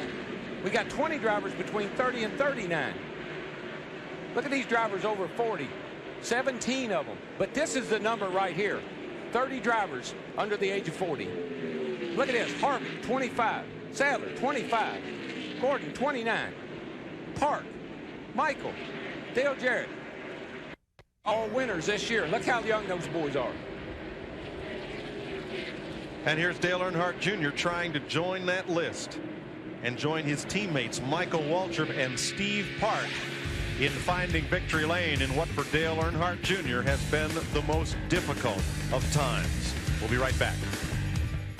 Still a packed house, 147,000 in the grandstand, plus that big infield crowd. The seats and the suites are full as you watch from the Budweiser.com airship here at Texas Motor Speedway, as Dale Earnhardt Jr. tries to score back-to-back victories at this track. And you know what? After talking to him Monday like I did, and that sweet face, that sweet little boy out there driving that car at 190 miles an hour. And he's going to have his hands full before this thing's over with, because I believe Jeff Gordon will chase him down. We could have an Atlanta finish here. He started on the pole, and the pole sitter has not won a Winston Cup race since September of last year. Dale Earnhardt Jr. finished second in the Daytona 500. Since then, his best finish was 15th at Atlanta about 3 or 4 weeks ago. So all this could do is you talk, Darrell, get that momentum back on your side. Oh, boy, they came here with so much optimism, and they were so excited about coming here. Same car, same result. He sat on pole. That was a big surprise for him. I mean, he is pumped up. He was ready. He had his game face on this morning. I can tell he's going to be in it for the end, to the end. No emotional letdown there today. Tony Eury Jr. and Sr. told me this morning they were so happy with their car in the final practice, but they didn't know what to feel about it, because 1 week ago at Bristol, they was one of the best cars in happy hour, and he said we would drop the green flag. They'd swap cars on us. So even though they was optimistic about today, they wasn't sure what to do. There's nothing. Just give me a happy car, and I can go to race. I can race all day. Happy car makes happy driver, makes happy crew chief. You got it. Here's a fellow who's 2 seconds away from being happy, Dale Jarrett. That's the time he lacks from the lead. 2 seconds, and just 0.6 of a second behind him. There's Jeff Gordon, third place car. Park is almost a half a lap down.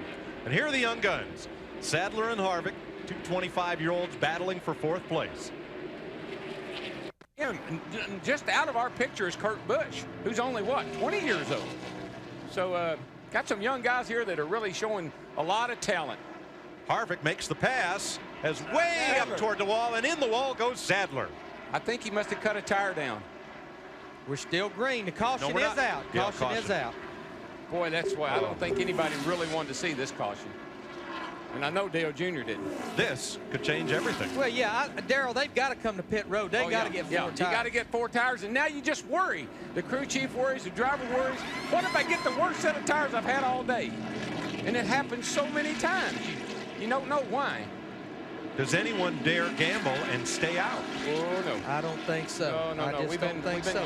But I like Dale Earnhardt Jr.'s situation. He's got that in pit. His crew has had good stops all day.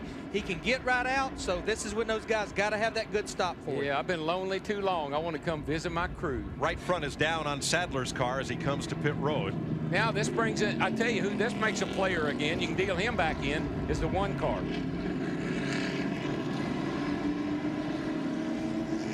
You got to come down and get 4 tires. You still got 20-some laps to go, so you got to get 4 tires. Yep, tail the pressure's up. Yeah, these guys have been out there 40 to 50-something laps on these tires. They'll be on pit road. Earnhardt Jr. dummied him last time, feinted to pit road, and shot back out behind the pace car. This time... No way. Nah, he's coming in. The only dummy would be the one that stays out. That's right. These guys are down here waiting on him like a bandit waiting on a train. Hey, Benson stayed out. He did stay out. He did stay out.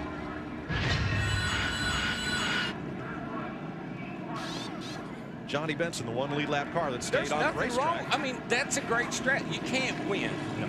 Steve? Dale Jarrett said the right side tires are on. He was complaining that the car was a little bit loose going into the turn and having a little bit of trouble getting off. Let's get to Matt Yoakum.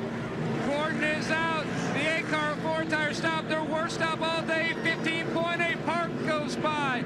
As they drop the jack, they will beat them all up pit road.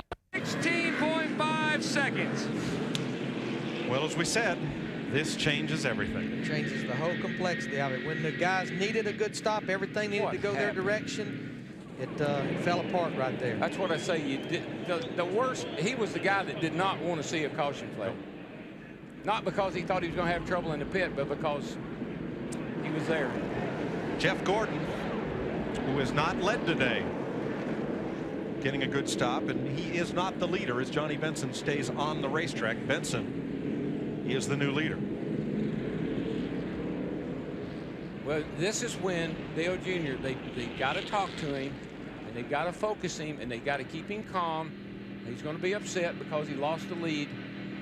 The stop didn't go well. Now's when the crew chief's got to do a really good job of talking to that driver. The caution came out for Elliott Sadler, who crashed up at turn 2. Let's show you what happened. And he was just having a great day. I mean, the car was great, and he just gets up there, and I think there's something wrong. He can't even turn the car down. See all that dust and dirt flying up behind it. Dick, what happened? Well, we're not really sure, but there's a possibility something broke in the steering box. He, in fact, is having trouble steering the car right now. The crew is still on the wall. Possibility he's going to come back in again and see if they... Oh, he just radioed. Oh, I guess he is coming. Yep, he will be coming back in again, Mike. When he pitted, the right front tire was down. That may have been from contact with the wall, yeah, or it may have been what precipitated it. Quite a bit of damage on the right side over there, so he would have to come back in even if it was the car was all right, because he got sheet metal down on the right side over there. Well, Dale Earnhardt Jr. came into the pits with the lead and came out 9th. Remember, Benson did not pit, so he came in first and came out 8th of those who pitted.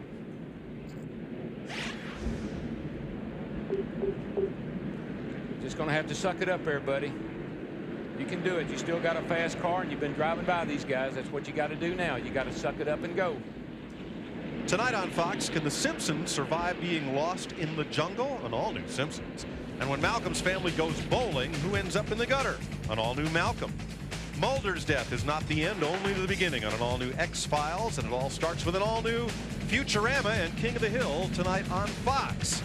Here, we've got an all-new race after this 10th caution flag of the day that puts Johnny Benson up front, who did not make a pit stop, along with Jeff Gordon, who did, Kurt Busch, Mark Martin, Dave Blaney, Dale Jarrett. Dick?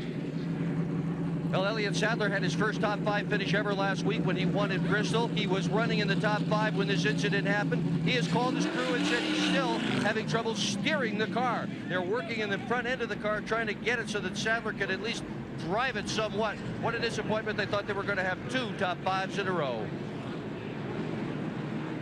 Well, we saw Steve Park start in 15th place, and he was not making that much progress as far as moving through the field. And Junior starting in 8th place, he's got his work cut out for him too. Darrell, this is the reason I love this sport, though.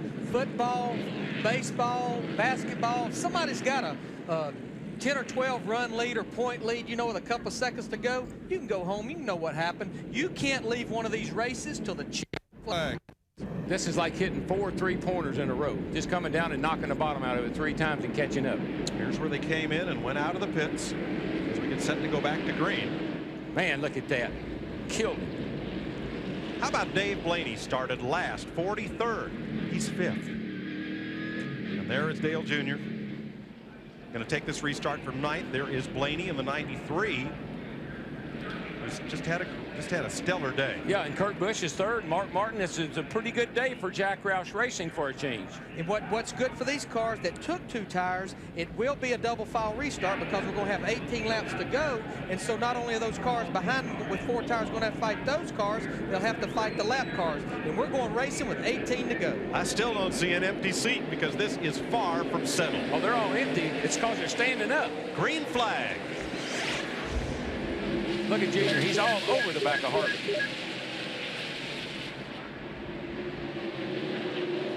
Kevin Harvick didn't get the greatest restart, left a lot of gap there.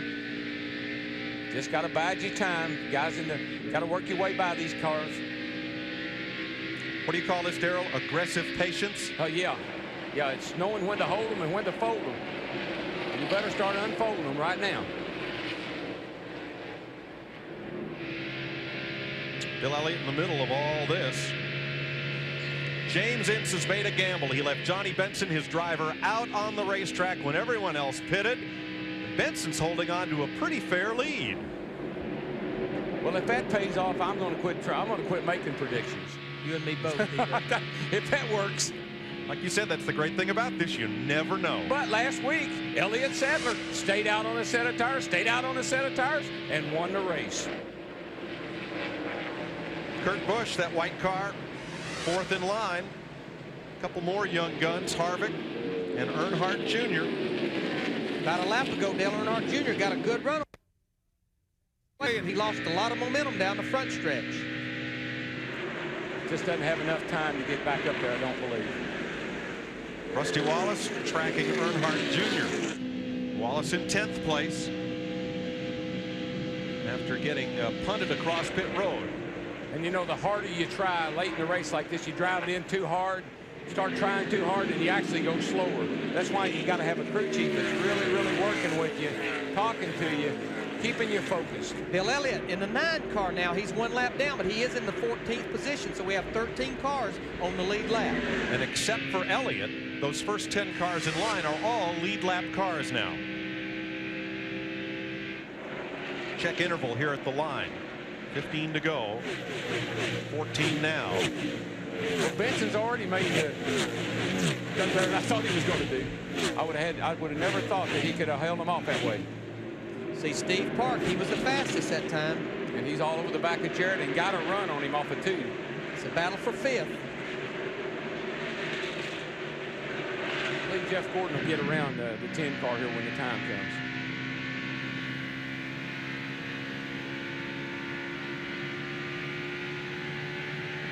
Doing good, man. Just stay after it. The time Dave Blaney, the 93 car, he was the fastest. You heard Todd Parrott tell Dale Jarrett just to take his time, be patient. He was doing good. Well, that 1 car, it really it leaps off of that second turn and onto that back straightaway. He gets a shot off that corner. Here he comes. He's trying to get the nose under Jarrett right there. And Jeff Gordon has caught the leader. Gordon is there, just 2 car lengths off of Johnny Benson. I mean, a football field covers the first 10 cars. Kevin Harvick the fastest that time. Car of Bill Elliott. And here comes Harvick. Blaney on the bottom underneath Elliott. Look at Blaney. We've got 4 cars here to fight for the lead. I'll tell you what, don't count Blaney out. Boy, Junior drove the car into turn 3 that time and took it way up the track. 11 laps to go. And any of the front 5 could win this. I want you know, Kurt Busch is right there, guys. I mean, here's the kid that's right there. And there's Blaney. When he came, they're blessed to be up there. And look at Gordon. He is all over the back of that Pontiac. Right now, he knows that Johnny Benson's got those old tires up there on that rear bumper, gets you a little bit loose up off the corner. Well, he's being pressured, too, and he knows that rookie's back there, and he's going to be hungry. Blaney coming on the high side for 3rd place. You see him on the left side of the screen. Here comes Blaney up on the outside. That isn't going to work. He got a heck of a run off turn 2 there on that high side. I like what he's thinking. You can't pass them if they won't move up off the bottom, but here comes Busch underneath Gordon. Gordon went high to try to get by Benson. Kurt Busch is going to take advantage and take that second position. And now you've got 2 drivers in the first 2 spots. 3 of the first 4 never won. And Park right there. Park right there with him. And Jarrett. And Benson is really, he's loving every bit of this. They're racing behind him, and he's getting a little away. He's getting away from them just a little bit. Steve Park pulls to the inside. He wants to get in there before they get to turn 3. And now any of 6 of them can win this race. And Harvick's not that far back, and Junior isn't either. Time, though, running out. 8 laps to go. Let me tell you, Benson is doing it. Holding these guys off. And no matter what happens to Johnny Benson, I got to tip my hat to him and James Ince. Made that call. I'm like you, Darrell. I never would have thought this would have worked. I wouldn't either, but I'm telling you, this thing's looking pretty good for him right now. Jarrett to the inside for 3rd place. Underneath Blaney and takes it. Blaney's trying to run that real high line. I don't think that's the way to go right now, Dave. Look at the run. Steve Park got in that one car, though, right through the middle of the corner on the bottom. Pulls right up to the back of Dave Blaney. Blaney couldn't find anywhere to go around the bottom. Everybody's tying up the bottom, so he's trying the outside, but I don't think that's a hot tip. Dale Jarrett looks to the high side, realizes it didn't work. Whoa, man, what a run he got off it. Gordon pushed. And he takes the second position. Gordon pushed off it, too. He had to lift. And here comes the 1 car with him. Steve Park underneath Blaney. Park moves up to 4th. What a run Dale Jarrett got off turn 2. He did. I think Gordon pushed and he had to lift. It's Benson, Jarrett, Gordon, Park, Blaney, Busch, Harvick, and Earnhardt. Boy, this is so much like what we saw at Atlanta. 5 or 6 cars, last few laps of the race, fighting for the lead. Look at, he's going to go by him on the high side off turn 2. He takes the lead halfway down the backstretch. Got another incredible run off of turn 2. Clear low. That's going to be hard to beat. 5 laps to go next time by. That was horsepower right there. Horsepower and great driving. Blew right by that Pontiac. Blew right by Benson. The top 8 cars are single file right now. 5 laps to go. Dale Jarrett got a launch off turn 2 like we haven't seen. You know, he passed Gordon that way, and I thought something happened to Gordon, but I believe he's just that much better off that corner than everybody And else. He's driving away from these guys right now. Before to go next time, Steve Park wants his second position. He wants a chance at Dale Jarrett. It's hard to make a pass on the outside. You get a lot of momentum, but you can't go anywhere with it. Now look at Fox Tracks. Look at the gap. 0.6 of a second to Benson. And let's watch and see how Jarrett gets off turn 2 and just rockets off there. See, it holds about 0.65 of a second there. Oh, here comes Park on the outside. He's going around Benson on the outside. And look at Jarrett picks up 0.3 coming off turn 2. He runs up the racetrack a little bit, over a second going into turn 3 right there. Runs up the racetrack, turn 2, gets a heck of a run down that backstretch. New 2nd place car, Steve Park. But just 3 to go. On the 1. Those old tires are starting to show up. The longer they run, the more Benson's going to have trouble holding these other guys off. Here goes Gordon. He's going to try it on the outside, but Busch is there. Busch takes the position away. He's on the inside of Gordon. Smooth with your throttle. 4th place, Kurt Busch on the outside, hammering along. Johnny Benson's loving this. He's loving these guys running side by side behind him. Next time by, here comes Busch. He's got Gordon. 2 laps to go. What a drive by Kurt Busch. Young man, what a ride. These kids are exciting to watch. They get me all excited because I know I'm going to get to watch them for a long time. But it's the old Dale Jarrett who's out in front of this field with a lap and a half to go. Remember, he's using that race car he won Darlington with about 2 weeks ago. Brought it here to Texas. Busch working on the back of Benson now, and if he can get a run on him. White flag this time. White flag. White flag.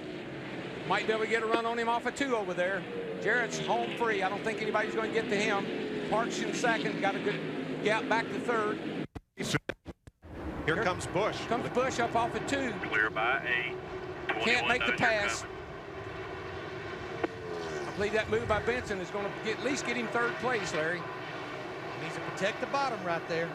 Hold on to her from off of 4. You are the man, baby. And Dale Jarrett gets his 2nd win of 2001. Steve Park holds 2nd, and Johnny Benson hangs on to 3rd ahead of Kurt Busch and Jeff Gordon. Way to go, driver. Dale Earnhardt Jr. comes home 8th. After starting on the pole and dominating the race like he did last year, the 8 car comes home 8th. Second opening at the Busch Garage and then turn back in towards victory. 26th career victory for Dale Jarrett. Here's Steve. Thanks, Mike. With Todd Parrott. He's talking to Dale Jarrett right now. Todd, how'd you win that race? What'd you do that race car? Got Dale Jarrett behind the wheel and an awesome pit crew. Good last set of Goodyear Eagles. He come on the radio with about 15 to go. Said this thing's friggin' plowing, and he just got on top of the wheel and drove his heart out. And then just my hat's off to all these guys. Great job. Just tickled to death. All right, go celebrate. Thanks. It's the first time this year that a driver who has led the most laps has won the race. And it's the second time this year that Jarrett and Park have finished 1-2. Great finish for Benson. The rookie Kurt Busch impressive in 4th. Jeff Gordon ends up 5th. Dave Blaney, strong performance for Bill Davis. Kevin Harvick, Earnhardt Jr., victim of a tough pit stop, falling to 8th. These are all lead lap cars down. Kenny Schrader got 10th. That was a good run for him today. After being a lap down. Yeah, got a lap down and still finished 10th. Ward Burton got all kind of trouble and still finished 21st.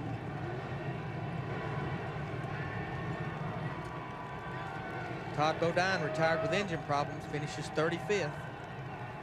Ricky Rudd, after a good strong run all day, ends up 37th. And Bobby Labonte, 42nd. Man, I never thought I'd see that. And we have our first repeat winner in the last 10 races now. Isn't it amazing how the old veterans, when it's time to go, they always seem to have a little left, and the kids go home shaking their head. How's them old men do that? And the point standings, Dale Jarrett's lead now 75 over Jeff Gordon. That's an increase of 30 points.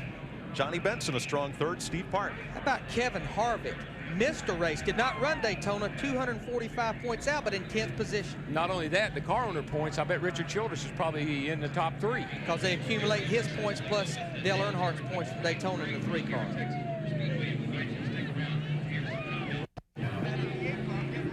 Jeannie? What the back of his car looks like, and we don't like Very that. popular man right now, so I'm just jump right into Steve Park. Now, you really had to drive the wheels off this car. You had to stop for gas. You're exhausted, I would imagine. Yeah, I'm tired. We were driving the heck out of that Pennzoil Chevrolet today, and my hat's off. I just want to thank Chevrolet. Goodyear brought a great tire.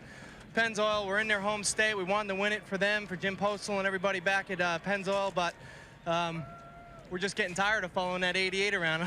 I'm getting to know what his back of his car is looking like real good, and we don't like that right now. But we'll take second. Another good day for the Pennzoil team. Paul Andrews, Dave Charpentier, Kevin Mannion, everybody. Just a fantastic job all day long. I just want to say hello to my mom and dad. There you go. Congrats, and we'll catch up with you when you have the 88 in the rearview mirror as well. Mike Joy?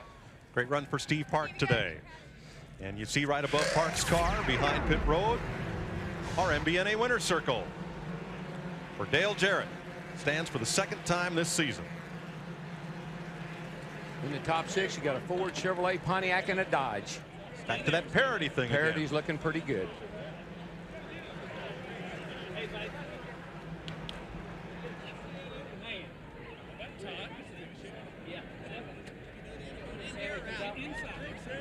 And they're wanting me to stay in. 23rd Super Speedway win for Jarrett, 26th career win overall, and his 2nd win here in Texas. 3rd time that a Ford has won at Texas. Matt Yoakum. Well, Dale Jarrett, a big smile, 26th win. Does it get any more exciting than that one? No, it doesn't, man. These guys did an awesome job, and I want to thank UPS for coming on board this year. I didn't get to do that last time. Thanks to everyone there. They've been fantastic. All of our other sponsors, Coca-Cola, Fleetwood, Planters, Ford Credit. Just thanks to everybody. Got some more money here for the Susan G. Komen Foundation, and just what a great day. This pit crew's incredible, and this whole team is. Engine's fantastic. Want to thank God for a safe race and for allowing me to be with these guys. And, man, this is really special to win here. A great racetrack. Good run for the 88. Now let's go to Dick with Dale Jr. And a great run for Dale Earnhardt Jr. Even though you didn't win, you sure showed him what the front of the pack was like. Tell us about that lap. Yeah, we come in, and I decided to take – I thought that's what would win the race, and it did, but not to set we on anyways. It was a little bit tighter that last run than it had been all day. Plus, we were behind a lot of cars, taking air off the front. But at least you guys over here talking to me, this is better than what's been going on the past couple of weeks. So we're pretty happy. We got something good we can take home. You did a great job. Let's go to Steve Burns. Thanks a lot, Dick. Jeff Gordon. Jeff, you finished 5th. Tell us about your day. Tell us about the end of the race. Well, considering our track record here at Texas, a 5th's like a win to us. Although we did have a better car than that. We took 2 tires, and I think it was the right decision. I got stuck on Benson. My car was so tight, I just couldn't get by him. I was a lot faster than him. And then, you know, when I got stuck behind him, here came the 4 tires, and they just blew right by us, and you end up with a top 5. It's a good day for the DuPont Chevrolet. Okay, thanks, Jeff. Let's go to Chris Myers.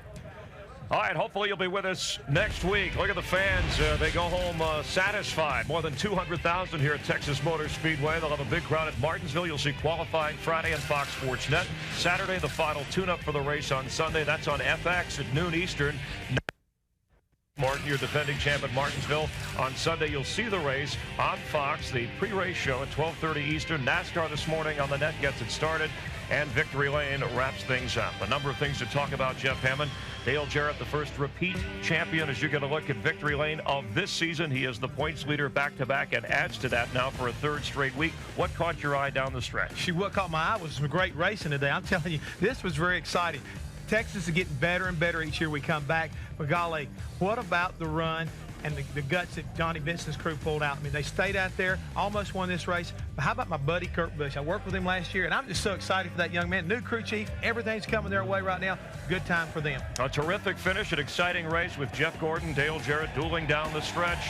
And there is Dale Jarrett. He is the star in the Lone Star State. It began with defending champ on the pole, Dale Earnhardt Jr. A number of mishaps early in the race, and then for a while running green, and fans who set a record this weekend, more than 400,000 fans from Friday through Saturday and this race today, watching a number of cautions. Casey Atwood having some trouble. Dodge Sterling Marlin was in the hunt once again, but in the end, it was Dale Jarrett, the points leader, the star in the Lone Star State. Thanks for watching Fox.